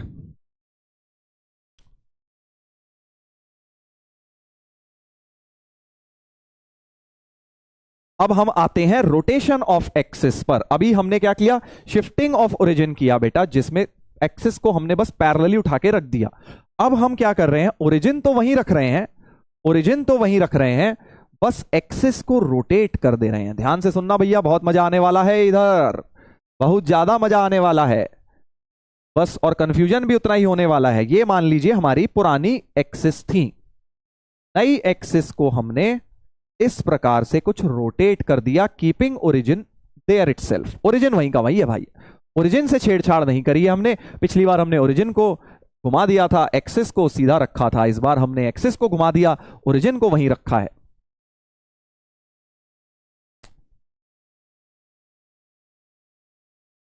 ध्यान से देखिएगा, तो ये है हमारी पुरानी एक्स और पुरानी वाई एक्सिस। इसको कैपिटल एक्स कैपिटल वाई मान लो, इस बार मैंने इसको एक्स डैश वाई डैश मान लिया, just to give it a variety, मतलब ताकि आप कंफ्यूज ना हो। कैपिटल एक्स वाई उसे मान लिया था मैंने, या एक्स डैश वाई डैश मान लिया है नई एक्सिस को। तो ओरिजिन वहीं का वहीं है। इस बार मान लीजिए हमने थीटा एंगल से रोटेट करी है एक्सिस। तो फिर से मैं वही निकालना चाहता हूं कि भैया नए एक्स और पुराने एक्स में क्या रिलेशन है, नए वाई और पुराने वाई में क्या रिलेशन है। सब लोग जरा कॉन्सेंट्रेट करें भाई। तो देखिए भाई साहब, ये था हमारा, इसको अगर मैं ले लूं, इस पॉइंट को अगर मैंने स्मॉल एक्स स्मॉल वाई लिया है, तो ये हमारा पीएम डिस्टेंस क्या था, पीएम डिस्टेंस था स्मॉल वाई। ठीक है, एक्स एक्सिस से डिस्टेंस। सर डाउट अभी देख लेते हैं, डाउट भी देख लेते हैं, ध्यान से सुनिएगा। तो अब मुझे क्या करना है, ये है मेरा स्मॉल वाई, पीएम क्या है, स्मॉल वाई है, मुझे निकालना है। और चलो small x small capital y भी लिख लेता हूं। Distance from new x axis, this one is going to be, मान लो इसको पीए बोल दिया, so PA is going to be what, this is new distance from new x axis, यानी वाई डैश हो जाएगा। ये नया वाई कोऑर्डिनेट वाई डैश है, ये पुराना वाई कोऑर्डिनेट है। इतनी बात ठीक है भाई, ध्यान से देखिएगा, इधर ध्यान से देखिएगा। अब मैं क्या कर रहा हूं, एक एक्स इधर एक परपेंडिकुलर ड्रॉप कर रहा हूं, ये एक परपेंडिकुलर है इस लाइन के, सपोज ये पॉइंट बी है। अब सब लोग जरा फोकस करें भाई, फोकस करें नहीं तो समझ नहीं आएगा, सब लोग कॉन्सेंट्रेट करेंगे। मैं रिलेशन डिराइव कर रहा हूं पुराने वाई नए वाई के अंदर, फिर एक्स में भी डिराइव करूंगा ऐसा ही। ठीक है, तो अगर अब आपने परपेंडिकुलर ड्रॉप कर दिया, अच्छा ये थीटा है, इस पॉइंट को भी चलो कुछ सी मान लेते हैं, ये 90 है, तो ये 90 माइनस थीटा है, मानते हो, ये भी 90 माइनस थीटा है, और इस ट्राइंगल में ये वापस से थीटा हो जाएगा। क्या मैंने सही बोला है भाई, ये अगर थीटा है, देख लो भाई, मिस्टर इंडिया वाले पेन से दिखा देते हैं ताकि हमारी फिगर खराब ना हो। ये थीटा है, तो ये 90 माइनस थीटा, ये वर्टिकली ऑपोजिट, ये भी 90 माइनस थीटा, ये 90 है, तो ये थीटा वापस से हो जाएगा, ये 90 माइनस थीटा, तो ये वाला थीटा हो जाएगा। करेक्ट, ट्रिग्नोमेट्री लगा के, ट्रिग्नोमेट्री लगा के, तो अब मेरे पास अगर ये थीटा आ गया है, ध्यान दीजिएगा, तो प्रोजेक्शन का इस्तेमाल करूं तो जो पीबी लेंथ है, क्या मैं बोल सकता हूं वाई डैश कॉस थीटा होगी, जल्दी बता दो, Y dash cos theta PB हो जाएगी। क्या ये बात सही है, क्या ये बात सही है, जल्दी बताइए कि पीबी की length Y dash cos theta हो जाएगी, क्योंकि ये वाई डैश था, वाई डैश का कॉस कंपोनेंट ले लिया है कि नहीं, वाई डैश का कॉस कंपोनेंट ले लिया। सब लोग कॉन्सेंट्रेट करेंगे भाई, नहीं तो ये समझ नहीं आएगा। देखो जैसा शिफ्टिंग ऑफ ओरिजिन था वो बड़ा इजी था, रोटेशन में क्या है, थीटा एंगल आ गया है, इस वजह से ट्रिग्नोमेट्री आ गई है, दिक्कत हो सकती है। चलिए इसको भी ज्वाइन कर देता हूं, चलो लाल पेन से ही कर देता हूं क्योंकि वहां भी लाल से करा है। तो P को अगर मैंने नई वाई एक्सिस से कर दिया, तो ये सपोज ये वाला पॉइंट Q ले लेता हूं, तो ये PQ डिस्टेंस क्या हो जाएगा, x डैश हो जाएगा सर, क्योंकि ये तो x डैश हो जाएगा, बिकॉज नई वाई एक्सिस से डिस्टेंस है तो x डैश हो जाएगा। ठीक है, अच्छा अगर ये x डैश है तो ये भी x डैश है, OC डिस्टेंस भी, OA डिस्टेंस भी x डैश है। ध्यान से सुनना, OA डिस्टेंस क्या हो गया बेटा, x डैश हो गया है, क्योंकि ये x डैश था, तो ये भी x डैश है। अब अगर मैं इससे एक परपेंडिकुलर ड्रॉप कर दूं, जैसे वहां किया था नीले कलर से, यहां भी नीले से कर देता हूं, तो अगर मैं ये परपेंडिकुलर ड्रॉप कर दूं, मान लो ये लेंथ AD बोल देता हूं, बस अब होने वाला है। तुम सोच रहे हो सर क्या कर रहे हो, अभी सब समझ आ जाएगा। देखो ये x डैश है, ये x डैश है, सॉरी ये अच्छा सा कर लेते हैं इसे, ये C है, ये वाला भी हमारा x डैश हो गया, और ये एंगल थीटा है, तो क्या प्रोजेक्शन से x डैश साइन थीटा नहीं हो जाएगा, ये x डैश साइन थीटा और ये वाला x डैश कॉस थीटा हो जाएगा। क्या मानते हो इतनी बात कि AD क्या हो जाएगा, x डैश साइन थीटा हो जाएगा। बस अब आई थिंक तुम्हारी कहानी खत्म, समझ आ गया है कुछ लोगों को, जिनको नहीं आया देख लो कि भाई ये डिस्टेंस प्लस ये डिस्टेंस तुमने निकाल लिया है, देखो ये था y डैश कॉस थीटा, ये है x डैश साइन थीटा, दोनों मिला के ये बन जाएगा which was old y, correct, यही तो हमने ओल्ड y माना था। पीएम की लेंथ जो है बेसिकली, देखो मैं क्या लिख रहा हूं, पीएम की length is going to be a PB plus, इसकी जगह ये लिख लेता हूं, एक ही बात है, एडी, पीबी प्लस एडी हो जाएगा। So PM was your old y coordinate, PB हो जाएगा y डैश कॉस थीटा, और एडी अभी मैंने निकाला x डैश साइन थीटा। क्या ये रिलेशन क्लियर है भाई? क्या ये रिलेशन क्लियर है? जल्दी बताइए। बेसिकली मैंने क्या किया, पुराने y कोऑर्डिनेट में और नए x और y कोऑर्डिनेट में एक रिलेशन ऑब्टेन कर लिया है। दोबारा से सुन लो भाई, दोबारा से सुन लो जिनको दिक्कत है। यहां पे देखिए, मैंने सबसे पहले क्या किया, ये मैंने देखा कि भैया पुरानी x एक्सिस से डिस्टेंस है, यानी कि पुराना y है। फिर मैंने कहा ये नया y है, इसका कॉस कंपोनेंट ले लूंगा तो इतना हो जाएगा y डैश कॉस थीटा, और ये नया x डैश है तो ये x डैश साइन थीटा हो जाएगा बाय प्रोजेक्शन। तो x dash sine theta plus y dash cos theta, total length हो जाएगी which is y। So y is x dash sine theta plus y dash cos theta. समझ गए हो? Sir normal form आ गई। अबे normal कहां से आ गई? अभी तो हमें x डैश और y डैश में रिलेशन है, वहां तो p होता था, यहां p नहीं है। चलिए अब मैं सिमिलर रिलेशन बिल्कुल x में निकालूंगा बेटा। जरा देखो पुराना x क्या था, सबको यहां तक क्लियर है भाई? पुराना x तो ये था, इसको बोल देता हूं pn। pn था पुराना x, pn था पुराना x। क्या pn को मैं लिख सकता हूं? तुम लोग बताओगे भाई pn को क्या लिख सकते हो sir? This distance minus this distance, correct. OD minus AB लिख सकता हूं। क्या आपको समझ आ गया है? OD माइनस AB लिख सकता हूं बेटा। OD तुम्हारे पास है ही x डैश कॉस थीटा, तो PN distance is nothing but small x। तो स्मॉल x हो जाएगा OD की जगह x dash cos theta minus AB की जगह ये कॉस था, ये तो sign component y dash sine theta हो गया, y डैश साइन थीटा हो गया है। ये रिलेशन हमारे निकल गए हैं। समझ गए हो कि नहीं समझ गए हो भाई? काफी इंटरेस्टिंग प्रूफ है। जिनको प्रूफ में ज्यादा इंटरेस्ट नहीं है, अभी फॉर्मूला दिखा दूंगा, फॉर्मूला रट सकते हो, बट ये प्रूफ का पार्ट है। तो बेसिकली हमने क्या किया है, x डैश y डैश और y में relation, x dash y dash और x में रिलेशन आ गया है।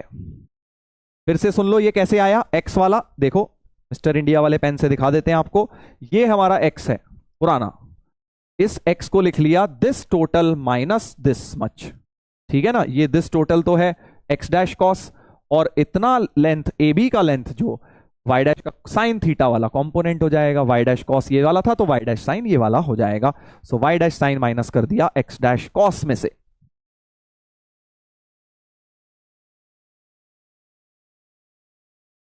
ठीक है, तो अब हम क्या करेंगे, ये x और y की वैल्यू, हमें तो x डैश की वैल्यू चाहिए। नया कोऑर्डिनेट कौन है? x डैश है। तो दो लीनियर इक्वेशन की तरह सॉल्व कर देता हूं ना इन्हें। देखो दो लीनियर, अभी आया नहीं है फाइनल आंसर। ये एक लीनियर इक्वेशन है x डैश y डैश में, ये एक दूसरी लीनियर इक्वेशन है। तो हम इसको दो linear equation x dash y dash मान के सॉल्व कर देते हैं। तो x और y निकल के, x डैश और y डैश निकल के आ जाएंगे। तो मैं क्या कह रहा हूं, देखो y की वैल्यू है y dash cos plus x dash sign, ठीक है, और x की वैल्यू थी x dash cos minus y dash sign, ठीक है। तो अब तुम एलिमिनेशन करके कुछ कर सकते हो। कैसे कर सकते हो? देखो यहां y डैश कॉस है, इस पूरी इक्वेशन को साइन थीटा से मल्टीप्लाई कर लो, और इस पूरी इक्वेशन को कॉस थीटा से कर लो, तो होगा क्या, y डैश साइन कॉस आ जाएगा, यहां भी y डैश साइन कॉस, और ऐड कर लोगे तो y डैश एलिमिनेट एक तरह से हो जाएगा। एलिमिनेशन जैसे करते थे ना 10th में। तो y sine theta plus x cos theta, और ये तो कट गया sine theta cos theta y dash, इसके साथ बचेगा यहां x dash sine square theta plus x dash cos square theta, right. यहां sine into sine sine square, cos into cos cos square, तो ये तो 1 ही हो गया। सो x डैश की वैल्यू आ गई y sine x cos theta plus y sine theta. सो नया x कोऑर्डिनेट हमारे पास आ चुका है पुराने एक्स और वाई के टर्म्स में।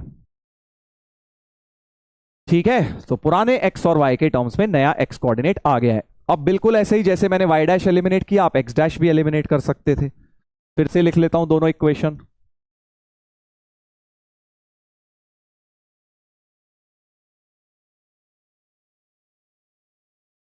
फिर से दोनों इक्वेशंस लिख ली, और अब इस बार इसको कर रहा हूं मैं वाई, इस बार एक्स डैश एलिमिनेट करना है ना, तो इसको कॉस थीटा से कर देता हूं, और इसको बेटा साइन थीटा से कर देता हूं, और सब्ट्रैक्ट कर देता हूं ताकि एक्स डैश की टर्म्स कट जाएं।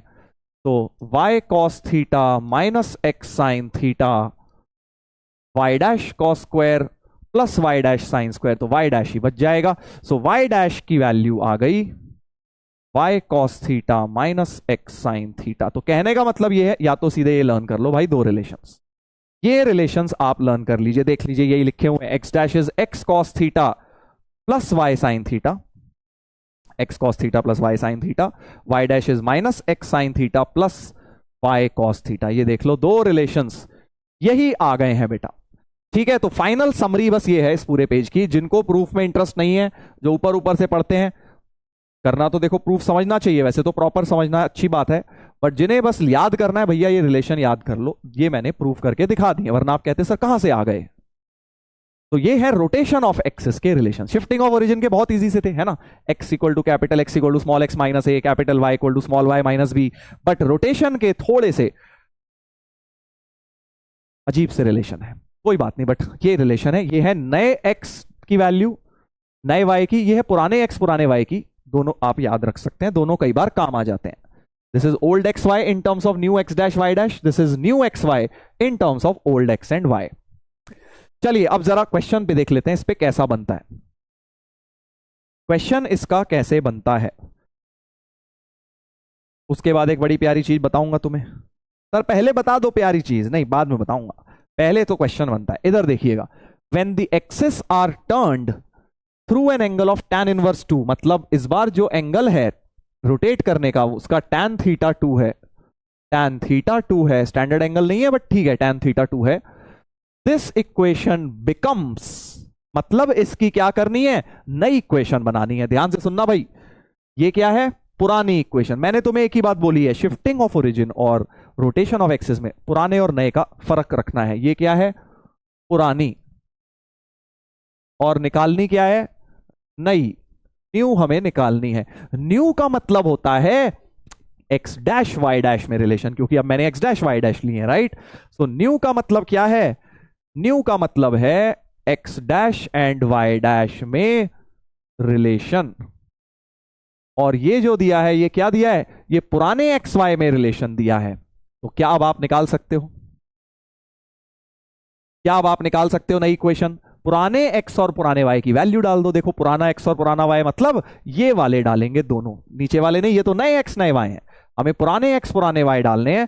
तो हम ये दोनों रिलेशंस उठा के इस इक्वेशन में डाल देते हैं भाई। समझ रहे हो ना, समझ रहे हो कि नहीं। इधर लिख देता हूं ये, तो 4xy पुरानी इक्वेशन थी, 4xy minus 3x square equal to A square. पुराना x का वैल्यू था x dash cos theta minus Y dash sine theta, पुराने y का वैल्यू था x dash sine theta plus Y dash cos theta. Minus 3x square, X square की जगह यही वाली डालनी है, X dash cos theta minus Y dash sine theta का होल स्क्वायर। क्या ये समझ आ गया है, मैंने स्मॉल एक्स वाई की जगह एक्स डैश वाई डैश की टर्म्स में, ताकि न्यू इक्वेशन मेरे पास बच जाए, मेरे पास नई इक्वेशन बन जाए। अच्छा एक और चीज, मुझे तो tan थीटा बनाना है, तो अगर मैं यहां से बेटा जबरदस्ती cos थीटा कॉमन लूं, इस पूरे एक्सप्रेशन में से cos कॉमन ले लिया, इसमें भी cos कॉमन ले लिया, तो cos थीटा यहां से cos थीटा यहां से cos स्क्वायर थीटा हो जाएगा। ये बन जाएगा x dash minus Y dash tan theta, क्योंकि cos थीटा इसके डिनोमिनेटर में चले जाएगा। ये हो जाएगा x dash tan theta plus Y dash. इधर से भी ऐसा ही कर लो, cos को जबरदस्ती कॉमन ले लो। समझ गए ना मैंने क्यों लिया है कॉमन, ताकि tan थीटा की टर्म बने और मैं उसकी वैल्यू डायरेक्टली 2 डाल पाऊं। ठीक है, समझ गए हो भाई क्या किया है मैंने? पुराने एक्स और वाई की वैल्यू शिफ्ट कर दी है, पुराने एक्स और वाई की वैल्यू पुट कर दी है, सॉरी, और tan थीटा बनाने के लिए cos थीटा कॉमन लिया है।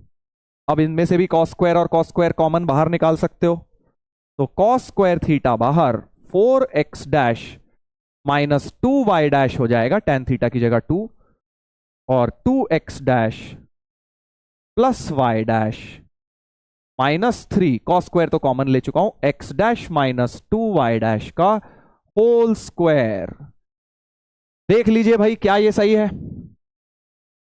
सर स्क्वायर नहीं है, क्यों स्क्वायर क्यों नहीं है भाई? ये तो रहा 3x स्क्वायर, तो x की जगह स्क्वायर तो करूंगा x की नई वैल्यू डाल के। सर ऐसा क्वेश्चन पूछते हैं क्या? अभी रुक जाओ, बताऊंगा इसकी असलियत, 2 मिनट दो, अभी असलियत बता दूंगा भाई। अच्छा, अब ये cos स्क्वायर को उधर ले जाओगे तो sec स्क्वायर हो जाएगा, करेक्ट। सो 4 इंटू इस cos स्क्वायर को चलो उधर ही ले जाओ, sec स्क्वायर लिख दो, ताकि sec स्क्वायर को 1 प्लस tan स्क्वायर करके थीटा का छुटकारा मिल जाएगा। बस अब तो नई इक्वेशन निकाल डालो बेटा, ब्रैकेट खोलने और कुछ भी नहीं करना है।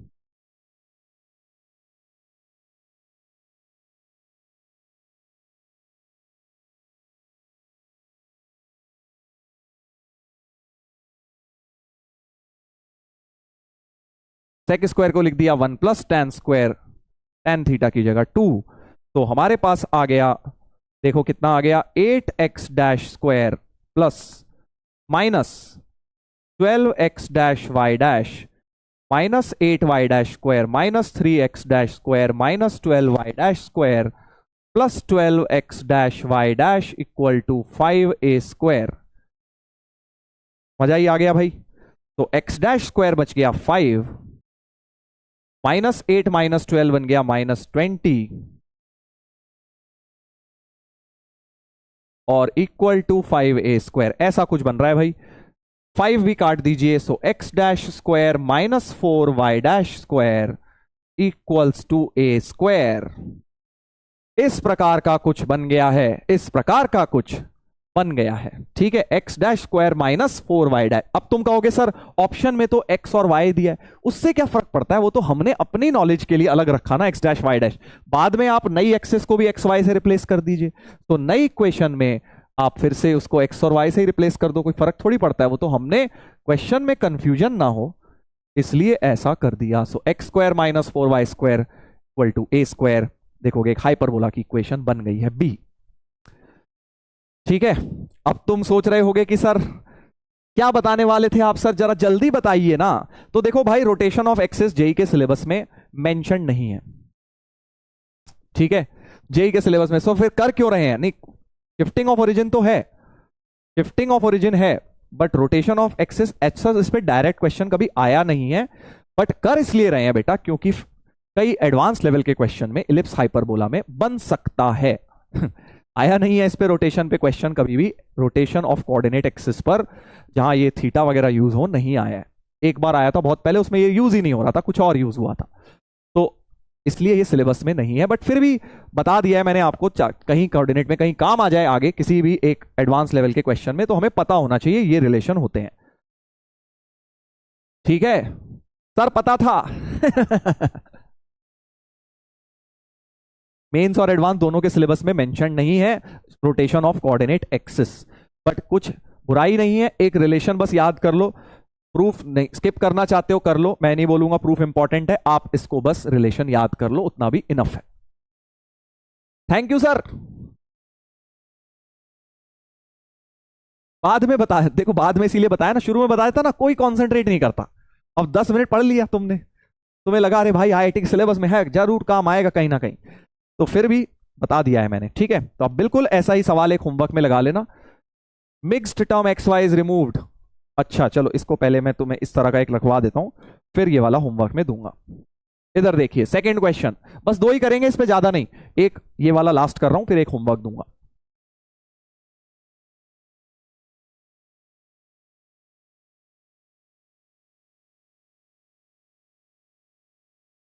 चलिए ध्यान से देखिएगा। Through what angle should the axis be rotated so that this equation may be change to the. अब मतलब तुम समझ ही गए, घिसा पिटा के 2-3 तरह के क्वेश्चन है। अब इस बार एंगल नहीं दिया, पिछली बार एंगल दिया था, पिछली बार एंगल दिया था, नई इक्वेशन पूछी थी, इस बार नई पुरानी दोनों इक्वेशन दे दी और पूछ रहे हैं एंगल बताओ, एंगल बताओ सच दैट इक्वेशन इस प्रकार की दिखाई दे। तो अगर तुम नोटिस करो यहां x इंटू वाई की टर्म है, यहां x इंटू वाई की टर्म ही नहीं है, तो न्यू इक्वेशन में coefficient of x into Y को 0 रखना है। यही तो समझ आया है हमें, यही कॉन्सेप्ट समझ आया भाई कि नई इक्वेशन के अंदर x इंटू वाई की टर्म ही नहीं दिख रही। जैसे यहां x इंटू वाई थी, एक्चुअली इसी यही पर्पस होता है रोटेशन का ना, देखो यहां भी x इंटू वाई हट गई थी, लास्ट में जाके सिर्फ x स्क्वायर वाई स्क्वायर रह गई थी, तो इसीलिए इसी प्रकार के एक आध क्वेश्चन में यूज हो सकता है। एनीवेज वो छोड़ो, बस तुम ये बात देखो, यहां x इंटू वाई का कोफिशिएंट हमें 0 बनाना है, तो कोई नहीं बना देते है ना। ये ओल्ड इक्वेशन है, इसको न्यू में चेंज करना है, तो स्मॉल x स्मॉल y की जगह फिर से ये वाली वैल्यूज पुट कर देता हूं। 9 इंटू स्मॉल x की जगह जल्दी से देखिएगा भाई, x dash cos theta minus Y dash sine theta whole square, जल्दी जल्दी कर रहा हूं, -2√3 x की जगह x dash cos theta minus Y dash sine theta, और y की जगह था हमारे पास x dash sine theta plus Y dash cos theta, और +7 x dash sine theta plus Y dash cos theta का होल स्क्वायर इक्वल टू 0। ये नई इक्वेशन बन गई। ठीक है, अब इसमें तुम्हें बस क्या करना है, तुम्हें बस उठा के coefficient of x into Y को 0 बना देना है बस बेटा। x इंटू वाई का कोफिशिएंट ढूंढ लो बस इस पूरी में, ये नहीं बैठ के पूरा देख रहे हो क्या आएगा, सीधे x इंटू वाई का 0 करता हूं। तो x इंटू वाई का जरा देखते हैं, यहां से क्या आएगा, 9 इंटू -2ab की टर्म आएगी, देखो -2 sine theta cos theta x dash Y dash आएगा, है ना, 2ab वाली टर्म लिख ली। इधर से एक तो ये आएगा, this into this, so -2√3 cos square theta, और इधर से आएगा this into this minus sine square theta. x dash Y dash का कोफिशिएंट चाहिए वैसे तो इसको हटा ही दो, और इधर से भी 7 into 2 sine theta cos theta आ जाएगा कोफिशिएंट, ये पूरा उठा के 0 कर दिया है बेटा। ठीक है सर 10 होगा, हाँ 10 था, सॉरी 0 नहीं 10 था राइट में, उसका कोई फर्क नहीं पड़ रहा क्योंकि हमें तो कोफिशिएंट ऑफ एक्स वाई को ही उठा के 0 करना था। बस आई थिंक अब हो गया है, ये हो गया -9 sine 2 theta -2√3 cos 2 theta, double angle में ले जा रहा हूं, 7 साइन 2 थीटा, ये इससे कट गया, तो 2 sine 2 theta -2√3 cos 2 theta is 0, -2 भी उड़ा दो, cos 2 थीटा को नीचे ले आइए, सो tan 2 थीटा इज -√3, 2 थीटा हो गया 120 डिग्री, तो थीटा हो गया 60 डिग्री। 60 डिग्री से अगर हम एक्सिस को रोटेट कर दें तो वो इक्वेशन बन जाएगी। अब तुम बोलोगे सर बाकी टर्म बनेंगी नहीं बनेंगी, वो बनी रही होंगी, वो अपने आप बन जाएंगी भाई। कोफिशिएंट ऑफ एक्स स्क्वायर तुम चाहो तो निकाल लो यहां से, और यहां से जो एक्स स्क्वायर आएगा और यहां से सब मिला के वो 3 बन रहे होंगे, जब थीटा को 60 डाल देंगे वो बन रहे होंगे। बाकी कोफिशिएंट हम चेक नहीं कर रहे हैं, आप चाहें तो कर सकते हैं।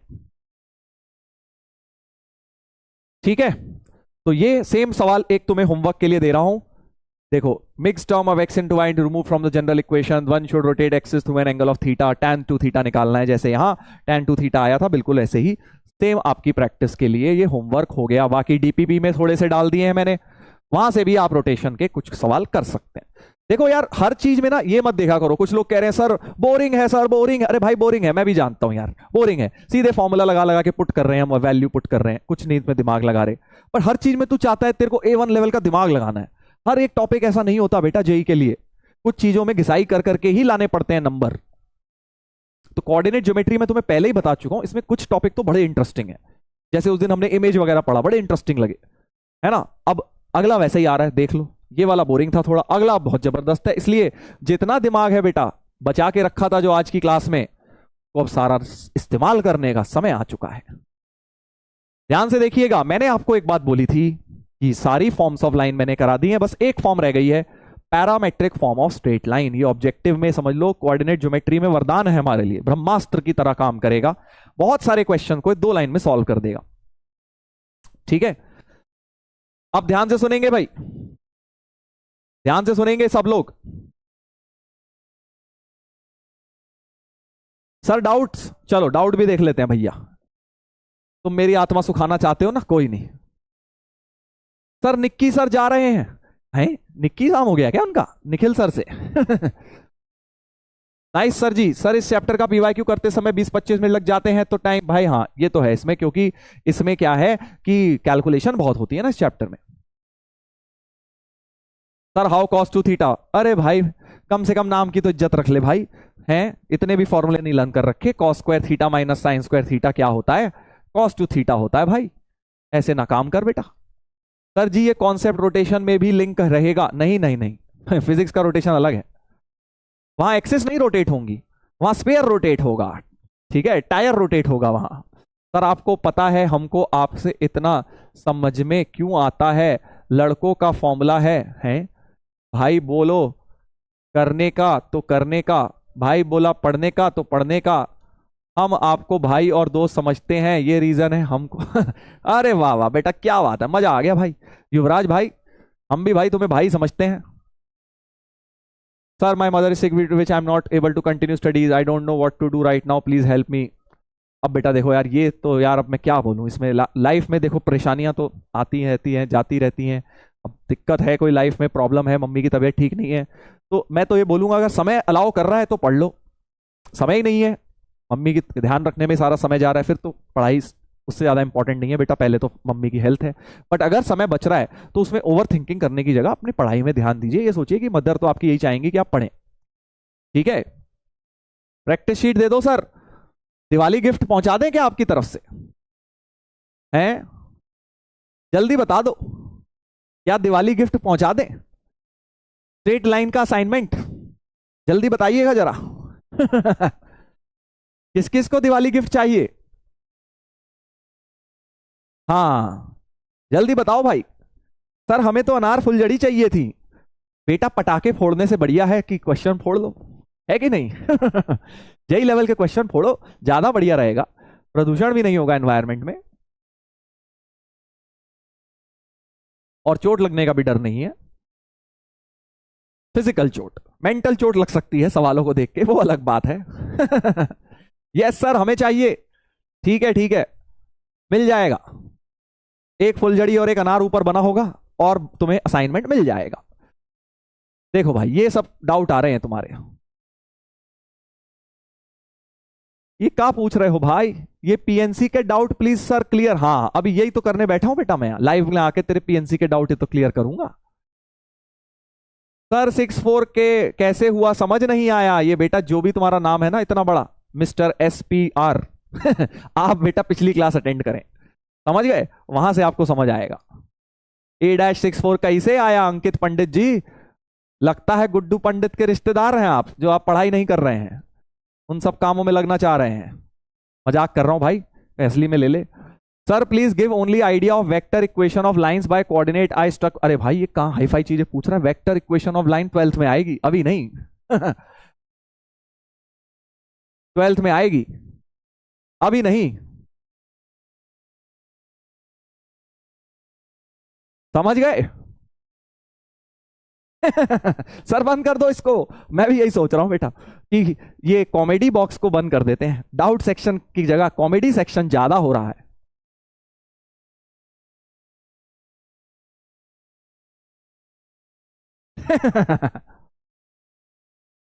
चलो भाई वापस आए, हो गई मस्ती मजाक, अब थोड़ा सा माइंड फ्रेश करना जरूरी था भाई, क्योंकि टॉपिक देखो ऐसा आ रहा है जिसमें काफी सारे धराशायी हो जाते हैं।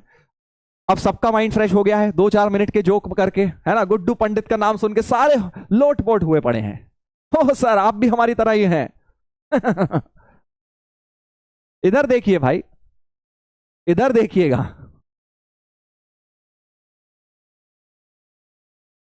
मजाक कर रहा हूं भाई, कोई असली में सीरियसली ले ले, कहेगा सर आपने हमें ऐसे बोल दिया चलिए अब फोकस करेंगे बेटा, parametric form of straight line होती क्या है। तो ये फॉर्म ना बड़ी डिफरेंट है बाकी फॉर्म से, सब लोग फोकस करें प्लीज, अगले आधे घंटे अगर फोकस नहीं करोगे ऊपर से निकल जाएगा, और एक ऐसा टॉपिक है जो कि सारी कोऑर्डिनेट में यूज होने वाला है। सर ये गुड्डू पंडित कौन है? बेटा तुम बहुत बढ़िया राह पे हो। अगर तुम्हें नहीं पता है, सच बता रहा हूं, तुमसे बढ़िया विद्यार्थी कोई नहीं है। अगर तुम्हें नहीं पता है तो कॉन्ग्रेचुलेशन। जिन्हें पता है ये सारे मूर्ख हैं। ये कुछ काम धाम, इनको पढ़ाई का कुछ नहीं। पूछ लो इनसे, स्ट्रेट लाइन की फॉर्म पूछ लो, इन्हें नहीं पता होगा। एंगल बिटवीन लाइन पूछ लो, नहीं पता होगा। बट इन्हें ये पता है कि गुड्डू पंडित कौन है। ठीक है, तो अगर आपको नहीं पता है, वेरी गुड बेटा, आप पढ़ाई में बहुत अच्छा कर रहे हैं। पता भी नहीं होना चाहिए आपकी उम्र में। ठीक है जी, हाँ बिल्कुल।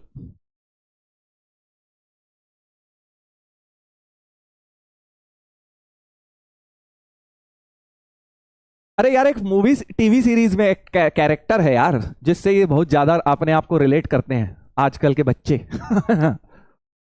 नहीं पता सर, चलिए बहुत अच्छी बात है। मैं तो सोचता था कि अर्जुना जेई में सारे ही बहुत तेज हैं, कुछ सीधे साधे प्यारे प्यारे बच्चे भी हैं भाई। गुड।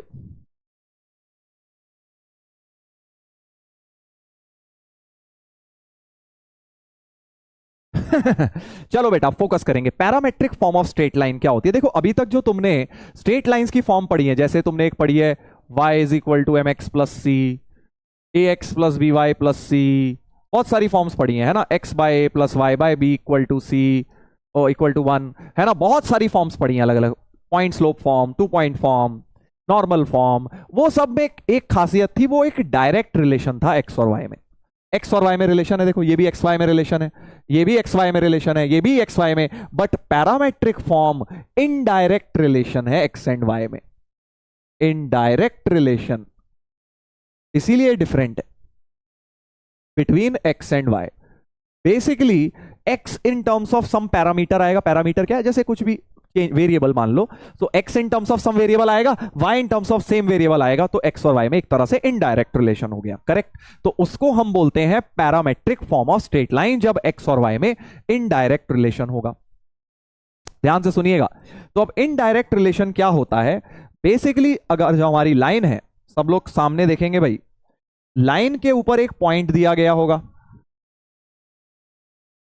एक पॉइंट दिया है हमारी लाइन के ऊपर x1 y1, ये गिवन फिक्स्ड पॉइंट है कोई जो होता है, और q एक वेरिएबल पॉइंट है x, y जिसका लोकस हम बोलते हैं, ठीक है। और इस लाइन का स्लोप एंगल थीटा है, यानी स्लोप की वैल्यू tan थीटा है। तो तुम बोलोगे सर फिर तो हमें लाइन की इक्वेशन पता ही लग गई, स्लोप पॉइंट फॉर्म से आ जाएगी। बिल्कुल आ जाएगी, मैंने कब मना किया। बट मैं एक डिफरेंट फॉर्म डिराइव कर रहा हूं, parametric form. What is parameter? मैंने बोला एक वेरिएबल आएगा बेटा यहां पे, सो वेरिएबल है ये PQ डिस्टेंस, ठीक है जी। क्योंकि जैसे जैसे ये R चेंज होगा, हमें इस पॉइंट के ऊपर, इस लाइन के ऊपर सारे पॉइंट्स मिल जाएंगे ना। अगर R यहां हुआ तो ये पॉइंट, फिर ये, फिर ये, फिर ये, इधर हुआ R तो ये सारे पॉइंट्स मिल जाएंगे। सो जैसे जैसे R चेंज होगा, हमें P पॉइंट से सारे पॉइंट्स मिलते जाएंगे, hence we will get all the points lying on the line, hence we will get the entire equation of straight line. तो पैरामीटर यहां पे क्या है? R है। R is the parameter. Parameter क्या होता है अभी समझ आ जाएगा। वेरिएबल, एक तरह से आप ये देख लीजिए, variable for line, for points on line, ठीक है जी। सो मैं क्या करूंगा अब, इस R के टर्म्स में x और y के कोऑर्डिनेट्स लिखने की कोशिश करूंगा। ध्यान से देखिएगा। अब मैं क्या कर रहा हूं, इस पॉइंट को थोड़ा इधर को लिख लेते हैं। यहां से जरा एक परपेंडिकुलर ड्रॉप करता हूं, यहां पे भी एक परपेंडिकुलर ड्रॉप करता हूं। ये था x1 y1, x1 y1 था भाई ये।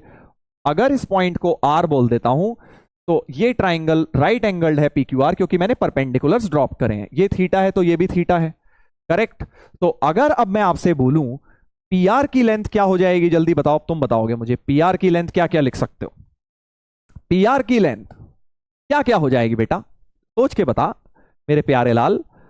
R और थीटा के टर्म में तो R cos थीटा हो जाएगी, R cos थीटा हो जाएगी। एक और तरीके से लिख सकता हूं PR की लेंथ, सोच के बताइए PR की लेंथ क्या होगी। हाँ बिल्कुल सही, हर्ष ने बिल्कुल सही बताया, R cos थीटा सर, बिल्कुल। बट PR दूसरी तरह से क्या हो जाएगा, ये था मेरा x, स्मॉल x था, है ना, और ये था स्मॉल x1, तो x माइनस x1 भी तो हो जाएगी, x माइनस x1 भी हो जाएगी, करेक्ट। x माइनस x1 भी हो जाएगी, R cos थीटा भी हो जाएगी, दोनों को इक्वल कर दिया। सिमिलरली अब तुम समझ गए क्यू आर क्या हो जाएगा बेटा, जल्दी बताइए, ये क्यू आर लेंथ क्या हो जाएगा? एक तो आर साइन थीटा हो जाएगा सर, एक तो आर साइन थीटा हो जाएगा, और दूसरा सर ये है वाई और ये है y1, तो y माइनस वाई वन भी हो जाएगा, y माइनस वाई वन भी हो जाएगा। सो मेरे पास यहां से एक रिलेशन आ गया, x की वैल्यू हो गई x1 plus R cos theta, y की वैल्यू हो गई y1 plus R sine theta. इन्हीं को हम बोलते हैं पैरामेट्रिक कोऑर्डिनेट्स।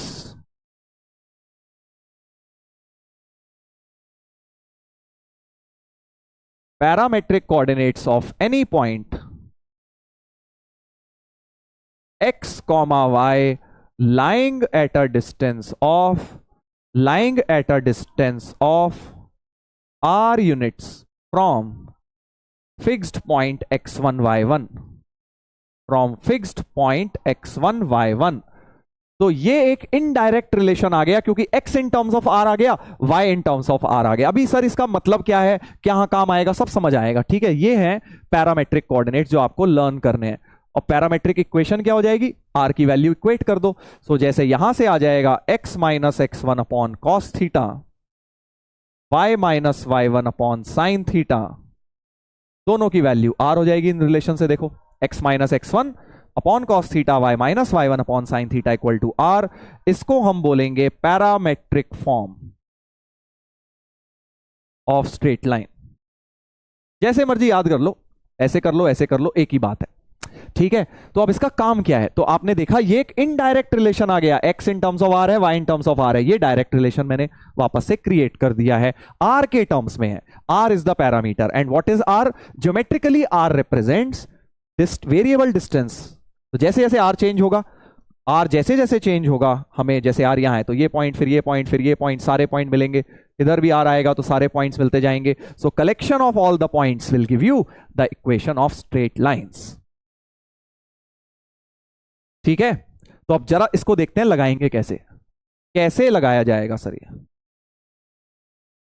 कैसे लगाया जाएगा, लेट्स सी कैसे लगाया जाएगा।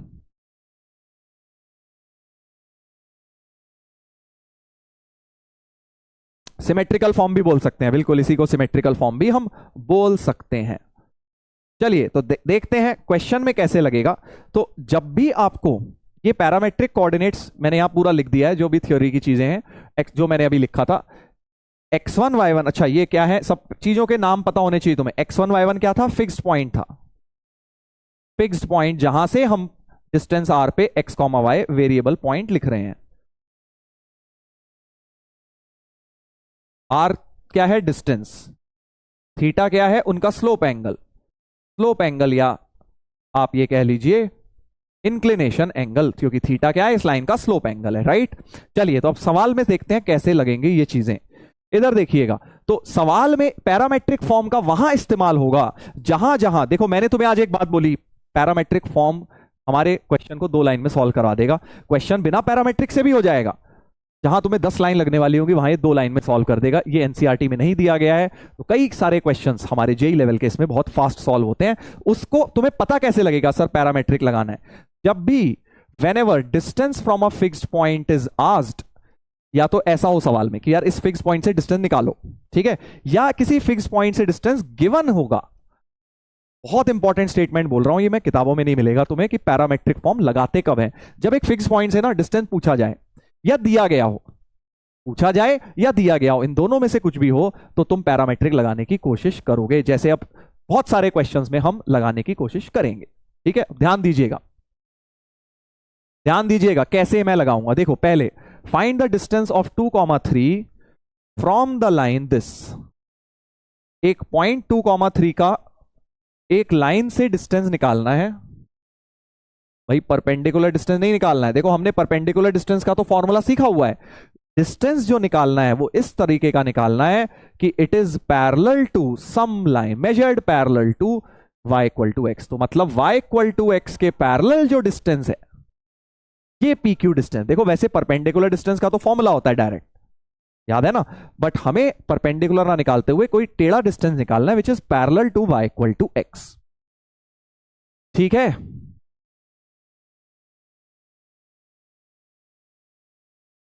ध्यान से सुनिएगा, बहुत अच्छा क्वेश्चन है। और पहले तो इसको बिना हम अगर बिना पैरामेट्रिक से करें, क्योंकि एनसीईआरटी का क्वेश्चन है ये, बोर्ड्स में भी स्कूल में भी आ सकता है। तो without parametric, method 1 without parametric,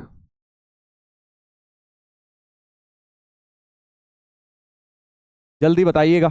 without parametric में तो बहुत इजी है यार, इसको कुछ मान लो अल्फा बीटा, तुम्हें ये डिस्टेंस निकालना है पीक्यू, करेक्ट। तो अगर अल्फा बीटा निकल गया तो प्रॉब्लम सॉल्व है भाई, प्रॉब्लम सॉल्व है, क्योंकि अल्फा बीटा निकलते ही सवाल सॉल्व हो जाएगा, डिस्टेंस फॉर्मूला लगा दूंगा। तो पहले हमने क्यू को अल्फा बीटा माना, और क्या अल्फा बीटा में दो इक्वेशन बन जाएंगे, जल्दी बता दो। एक तो इसको सेटिस्फाई करेगा, alpha minus 3 beta equal to 5, sorry plus 5 equal to 0। एक इक्वेशन तो ये बन गई। दूसरी इक्वेशन कैसे बनेगी दोस्त, जल्दी बताओ, जल्दी बताओ।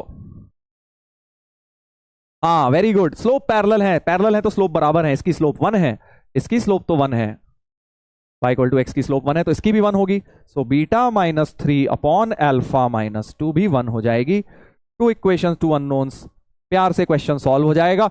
अल्फा बीटा आ जाएंगे, अल्फा बीटा आएगा, फिर हम इन दोनों के बीच में डिस्टेंस फॉर्मूला लगाएंगे, बैठ के सॉल्व कर लेंगे। स्कूल में ऐसे ही करना है अगर आ जाए तो। बट अब आ जाते हैं इसके मेथड नंबर 2 पे, जो कि जेई लेवल के लिए हमें करना है। मेथड 2 बाय पैरामेट्रिक, बिकॉज एक फिक्स्ड पॉइंट से डिस्टेंस पूछा गया है। आज मैंने बताया था ना, फिक्स्ड पॉइंट से डिस्टेंस अगर गिवन है या पूछा गया है, फिक्स्ड पॉइंट से डिस्टेंस आस्क्ड है या गिवन है, तो तुम पैरामेट्रिक की तरफ जाओगे।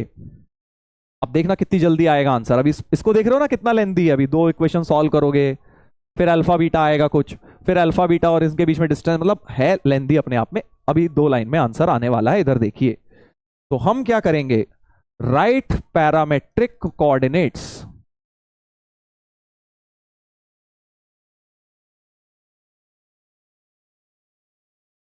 Through the point P2, 3 at a distance r। तो ये डिस्टेंस हमने स्मॉल r मान लिया, और r दूरी पे पैरामेट्रिक कोऑर्डिनेट लगा देता हूं। आज जो कोऑर्डिनेट्स पढ़े थे, हमने क्या पढ़ा था कि एक लाइन के ऊपर x1 y1 से दूरी पर r दूरी पे जो कोऑर्डिनेट्स होते हैं वो ये होते हैं। तो ये फॉर्मूला इस्तेमाल कर रहा हूं, x equal to x1 plus r cos theta, y equal to y1 plus r sine theta. जल्दी बताओ मुझे, थीटा क्या है बेटा इसमें, थीटा क्या होता है। x1 y1 तो देखो पता ही है, फिक्स पॉइंट 2 3, जहां से पैरामेट्रिक लिख रहे हैं, तो x1 की जगह 2, y1 की जगह 3 तो डाल ही देता हूं। थीटा बताओ मुझे, सबसे इंपॉर्टेंट चीज है थीटा क्या है, जल्दी बताइएगा। थीटा क्या है भाई, थीटा होता है इस लाइन का स्लोप एंगल। याद करो, थीटा क्या होता है, थीटा होता है सर लाइन का स्लोप एंगल। तो क्या इस लाइन का स्लोप एंगल है हमारे पास, यस सर, क्योंकि इस लाइन की स्लोप तो 1 है, यानी 45 हो गया। tan थीटा 45 हो गया, शाबाश। तो यानी थीटा को 45 रख दूंगा। तो x हो गया 2 प्लस आर कॉस 45, y हो गया 3 प्लस आर साइन 45। और अब बहुत मजा आने वाला है भाई, ये जो x कॉमा y आया, ये इसके कोऑर्डिनेट्स हैं। अब अल्फा बीटा तो खैर मैंने माना नहीं है इस बार, ये कोऑर्डिनेट सीधे लाइन को सेटिस्फाई करा देता हूं। तो जो x और y आया है, ये किसके कोऑर्डिनेट्स आए हैं, q के कोऑर्डिनेट्स आए हैं, राइट, क्योंकि मैंने r दूरी पे q पॉइंट माना है, और उसको इस लाइन में सेटिस्फाई करा दो। तो x की जगह ये और y की जगह ये इस लाइन में डालो, और आंसर आ गया। देखो cos 45 को डाल ही दो ना, 2 plus R by root 2 minus 3 plus R by root 2 plus 5 equal to 0। यहां से सिंप्लीफाई कर लो, आर आ गया।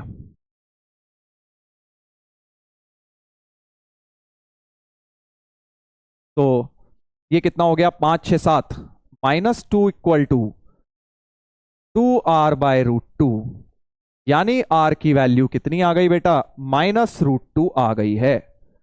चेक कर लीजिएगा क्या मैं सही बोल रहा हूं, चेक कर लीजिएगा, r की वैल्यू माइनस रूट 2, क्या मैं सही बोल रहा हूं, चेक करेंगे,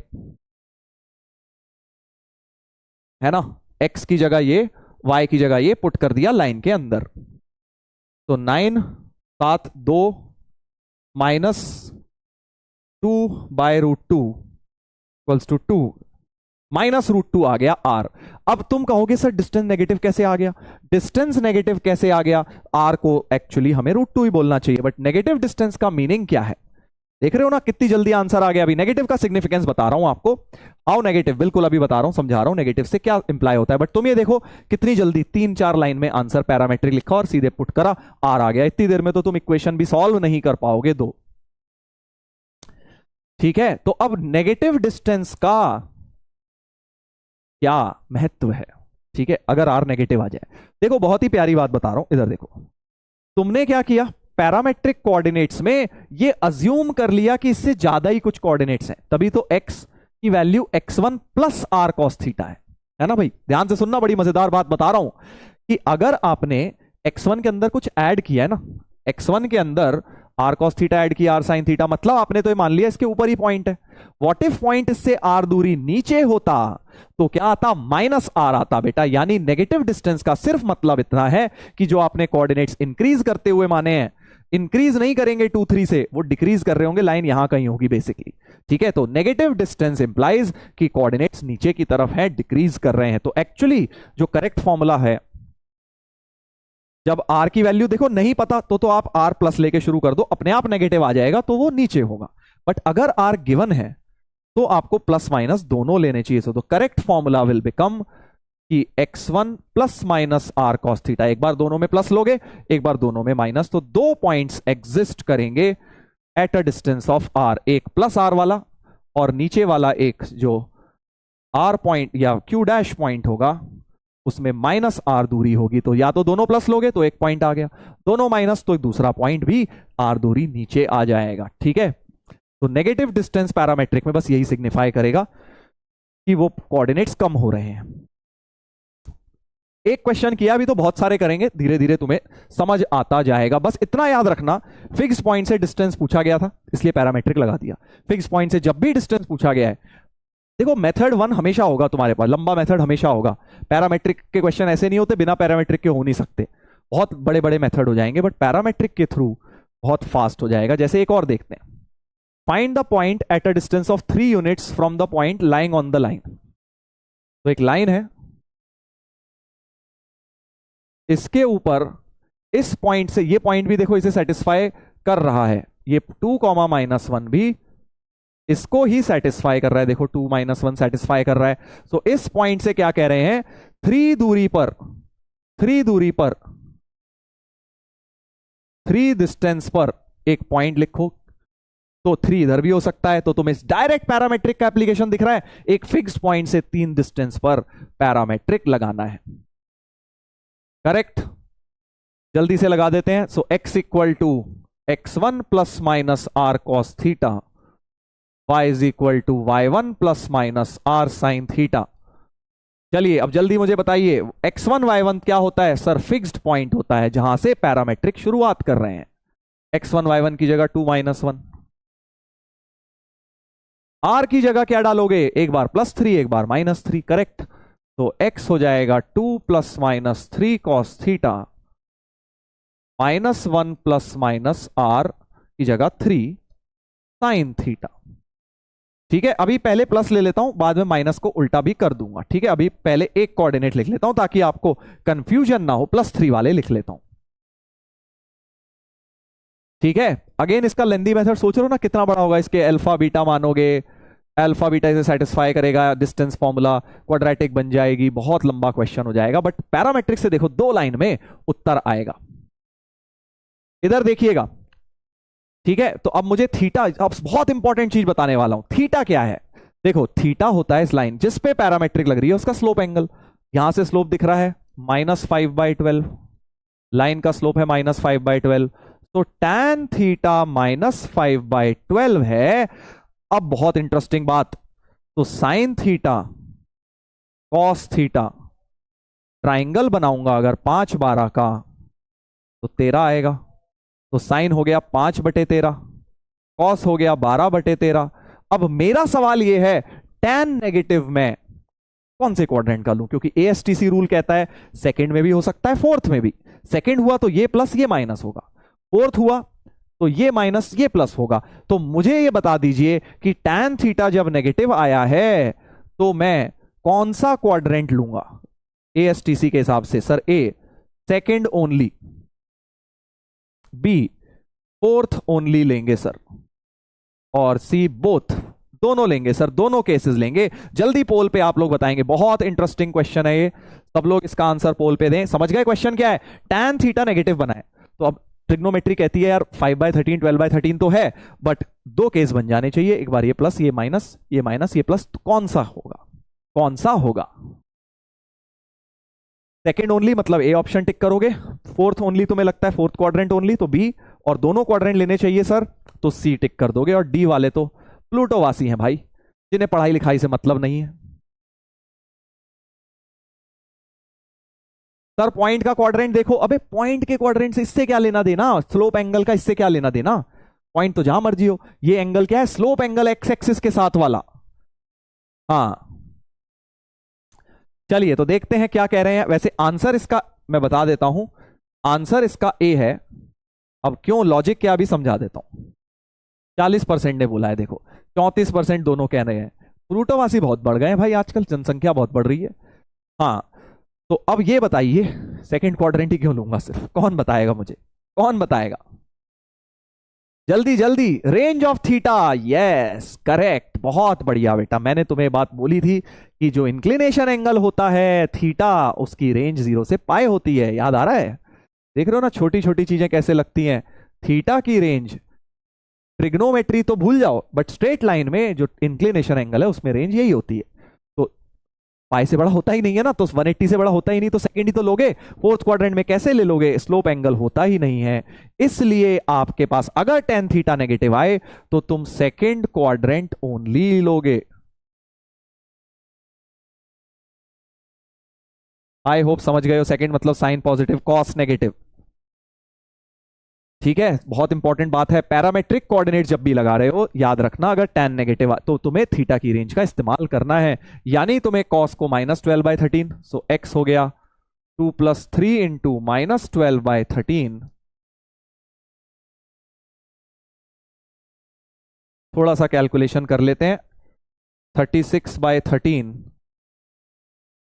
15/13, एलसीएम ले लीजिए, 13 टू द 26, तो -10/13, y हो गया 2/13। तो पहला कोऑर्डिनेट्स q के कोऑर्डिनेट्स आ गए -10/13, 2/13। करेक्ट, करेक्ट, सही है। और अब नीचे भी एक पॉइंट होता, Q डैश होता, तो अब Q डैश के लिए क्या करोगे? बस जो बीच में +3 करा हुआ है उसको -3 कर दो बेटा। तो Q डैश के जो कोऑर्डिनेट है यहां बस साइन चेंज कर दो, 2 + 36/13 हो जाएगा, और -1 -15/13। दोबारा करने की जरूरत नहीं है, सिर्फ बीच के जो साइंस हैं बेटा, ये जो साइन है ये पलट दिए मैंने, पलट दिए ये वाले साइन, ठीक है? बस कैलकुलेशन कर लेते हैं। तो Q डैश के कोऑर्डिनेट्स हो गए, कितने हो गए भाई? 36 और 26, 62, 62/13, और माइनस हो गया 28/13। ये आ गए दो कोऑर्डिनेट्स, चेक करें। -10/13, 2/13, 62/13, -28/13। कितने फास्ट आ गए। अगर तुम इसी को क्वाड्रेटिक से सॉल्व करने जाते ना अल्फा बीटा मान के, भाई साहब 3 पेज भर जाते। इसीलिए बोल रहा हूं कि आपको इन क्वेश्चंस को, पैरामेट्रिक जहां लग जाती है वहां क्वेश्चन बहुत ज्यादा फास्ट होता है, वहां क्वेश्चन बहुत ज्यादा जल्दी सॉल्व होता है बेटा। कब यूज करना है? जब एक फिक्स्ड पॉइंट से दूरी दी है। देखो इस वाले क्वेश्चन में डिस्टेंस दिया हुआ था, पिछले वाले क्वेश्चन में डिस्टेंस पूछा गया था। यही दो फंडे लगाने हैं हमेशा पैरामेट्रिक इस्तेमाल करने से पहले, ठीक है? चलिए एक और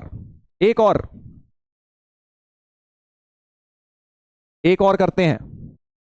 इधर देखिएगा, ABCD represents a square, a very good question. देखिए एक स्क्वायर है जिसके दो कोऑर्डिनेट्स दिए हुए हैं मुझे, ए और सी, बी और डी पूछे हैं। बहुत ही जबरदस्त क्वेश्चन है, बहुत बढ़िया एप्लीकेशन। फिर से अगर तुम अल्फा बीटा वाले मेथड से जाओगे हो जाएगा, बहुत लेंथी हो जाएगा बेटा। इसको अल्फा बीटा मान लो, डिस्टेंस बराबर स्लोप का m1 m2 -1, दो इक्वेशन, दो अननोन, अल्फा बीटा सॉल्व हो जाएंगे। लेंथ मतलब सोचने में बड़ा आसान लग रहा है, करने जब जाओगे तब समझ आएगा। इधर से देखिए, इधर देखिएगा। तो अब हमें क्या करना है, बी और डी निकालने हैं। तो देखो मैं कैसे कर रहा हूं, हमें एक बात पता है कि डायगोनल बाइसेक्ट करते हैं स्क्वायर के और परपेंडिकुलर भी होते हैं। तो पी के कोऑर्डिनेट्स तो मिल गए, हाँ सर पी के कोऑर्डिनेट्स तो मिल गए। Mid point 5 3 8 4 5 -3 2/1 4,1। तो पी के कोऑर्डिनेट्स 4,1 हो गए। ठीक है, अब थॉट प्रोसेस क्या चल रहा है कि यार इससे अब मैं अगर इतनी दूरी पे पैरामेट्रिक लगा दूं और इतनी दूरी पे पैरामेट्रिक, तो डायरेक्ट कोऑर्डिनेट्स आ जाएंगे बी और डी के, है ना। तो कोऑर्डिनेट पैरामेट्रिक इस पॉइंट से लगाने हैं इतनी दूरी पे और इतनी माइनस दूरी पे। क्या ये डिस्टेंस मिल जाएगा आर? क्या ये डिस्टेंस मिल जाएगा, जल्दी बताओ, क्योंकि स्क्वायर है तो सारे डिस्टेंस बराबर ही होंगे। तो पी ए डिस्टेंस ही आर हो जाएगा। आर डिस्टेंस क्या हो जाएगा, पी ए डिस्टेंस ही हो जाएगा। 4 - 3 1 स्क्वायर प्लस 4 स्क्वायर, तो √17 हो गया आर। आर की वैल्यू कितनी आ गई, √17। सो प्लस √17 और माइनस √17 पे हम पैरामेट्रिक लगाने वाले हैं। दूसरी चीज हमें क्या चाहिए होती है पैरामेट्रिक लगाने के लिए, x1 y1 तो मिल गया, चलो लगा ही देता हूं। डी के कोऑर्डिनेट्स हो जाएंगे x1 plus R cos theta, y1 plus R sine theta, उस वाले में माइनस ले लूंगा। x1 की जगह लेना है मुझे 4 √17 कॉस थीटा, y1 की जगह लेना है 1 4 1 से लिख रहा हूं राइट, √17 साइन थीटा। अब सवाल यह है कि सर थीटा कैसे आएगा, थीटा कैसे आएगा? हाँ वेरी गुड, क्योंकि इस स्लोप थीटा हमेशा याद रखो, लाइन का स्लोप चाहिए, थीटा चाहिए मतलब स्लोप चाहिए।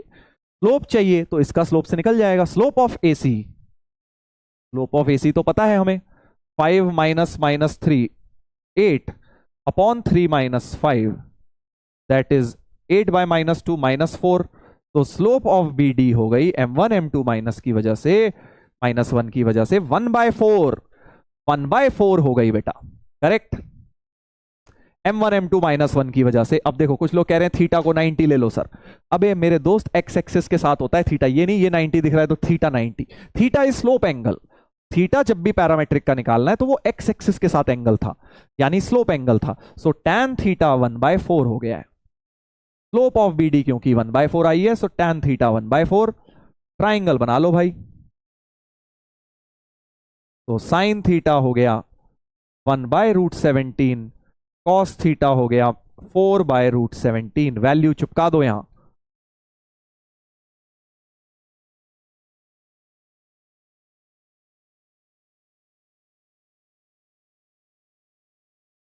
साइन थीटा की जगह 1/√17, बहुत प्यारा हो गया। 4 + 4 1 + 1, सो डी के कोऑर्डिनेट्स आ गए 8,2। और अब सी बी के क्या होते हैं बेटा, सिर्फ बीच का साइन चेंज कर दो, कुछ नहीं करना तुमने। तो बी के कोऑर्डिनेट्स के लिए बस बीच का साइन चेंज कर दिया, तो 0,0 आ जाते इसके कोऑर्डिनेट। तो बड़े अच्छे आ गए भाई, बहुत ही बढ़िया आ गए हैं, बहुत ही बढ़िया आ गए हैं। तो बी के कोऑर्डिनेट्स 0 0, उसके 8 2 आ गए हैं डी के। देख रहे हो कितनी जल्दी आ गया आंसर। यही तुम बैठ के अगर अभी अल्फा बीटा कर रहे होते तो बहुत बुरा हाल हो रहा होता बेटा दो इक्वेशन बनाने में। ठीक है, तो फिक्स्ड पॉइंट से हमने इससे पैरामेट्रिक ऊपर और नीचे लिख लिया। चलिए तो यहां से हम करेंगे अब कल कंटिन्यू, इस पे और एप्लीकेशंस कराऊंगा कुछ बढ़िया बढ़िया। होमवर्क में आप ये 2 सवाल लगा लीजिए, पैरामेट्रिक पे ही आए हैं। 2024 में एक ये आया है और एक ये आया है, दोनों आपको होमवर्क में करने होंगे। ठीक है, कल खूब सारे इसके एप्लीकेशन और कराऊंगा, बढ़िया लेवल वाले, एडवांस लेवल के। ठीक है, आज तो बस सिखाया है तुम्हें कॉन्सेप्ट। तो मेंस के ये 2 सवाल होमवर्क में लगाना, ये कॉन्करेंसी भी हम कल ही करेंगे फिर। एंड डीपीपी नंबर 7 आप लगा सकते हैं, कुछ कॉन्करेंसी के हैं इसमें, या तो वो छोड़ देना, कल की क्लास के बाद लगा लेना डीपीपी में क्वेश्चंस। ठीक है, सो इतना रिवाइज करके जरूर बैठना, क्योंकि कल की क्लास थोड़ी वरना आपको टफ लगेगी, पैरामेट्रिक के एप्लीकेशंस। चलिए, तो आई होप मजा आया भाई आप लोगों को। आज के लेक्चर में थोड़ी थियोरेटिकल चीजें ज्यादा थी, शिफ्टिंग ऑफ ओरिजिन और rotation of axis, but parametric form जो है इसके बड़े इंपॉर्टेंट एप्लीकेशंस हैं। इसका रिवाइज करिए और कल की क्लास में हम इसको आगे बढ़ेंगे। चलिए, so thank you so much बच्चों, मिलते हैं कल की क्लास में। Bye bye, take care, love you all.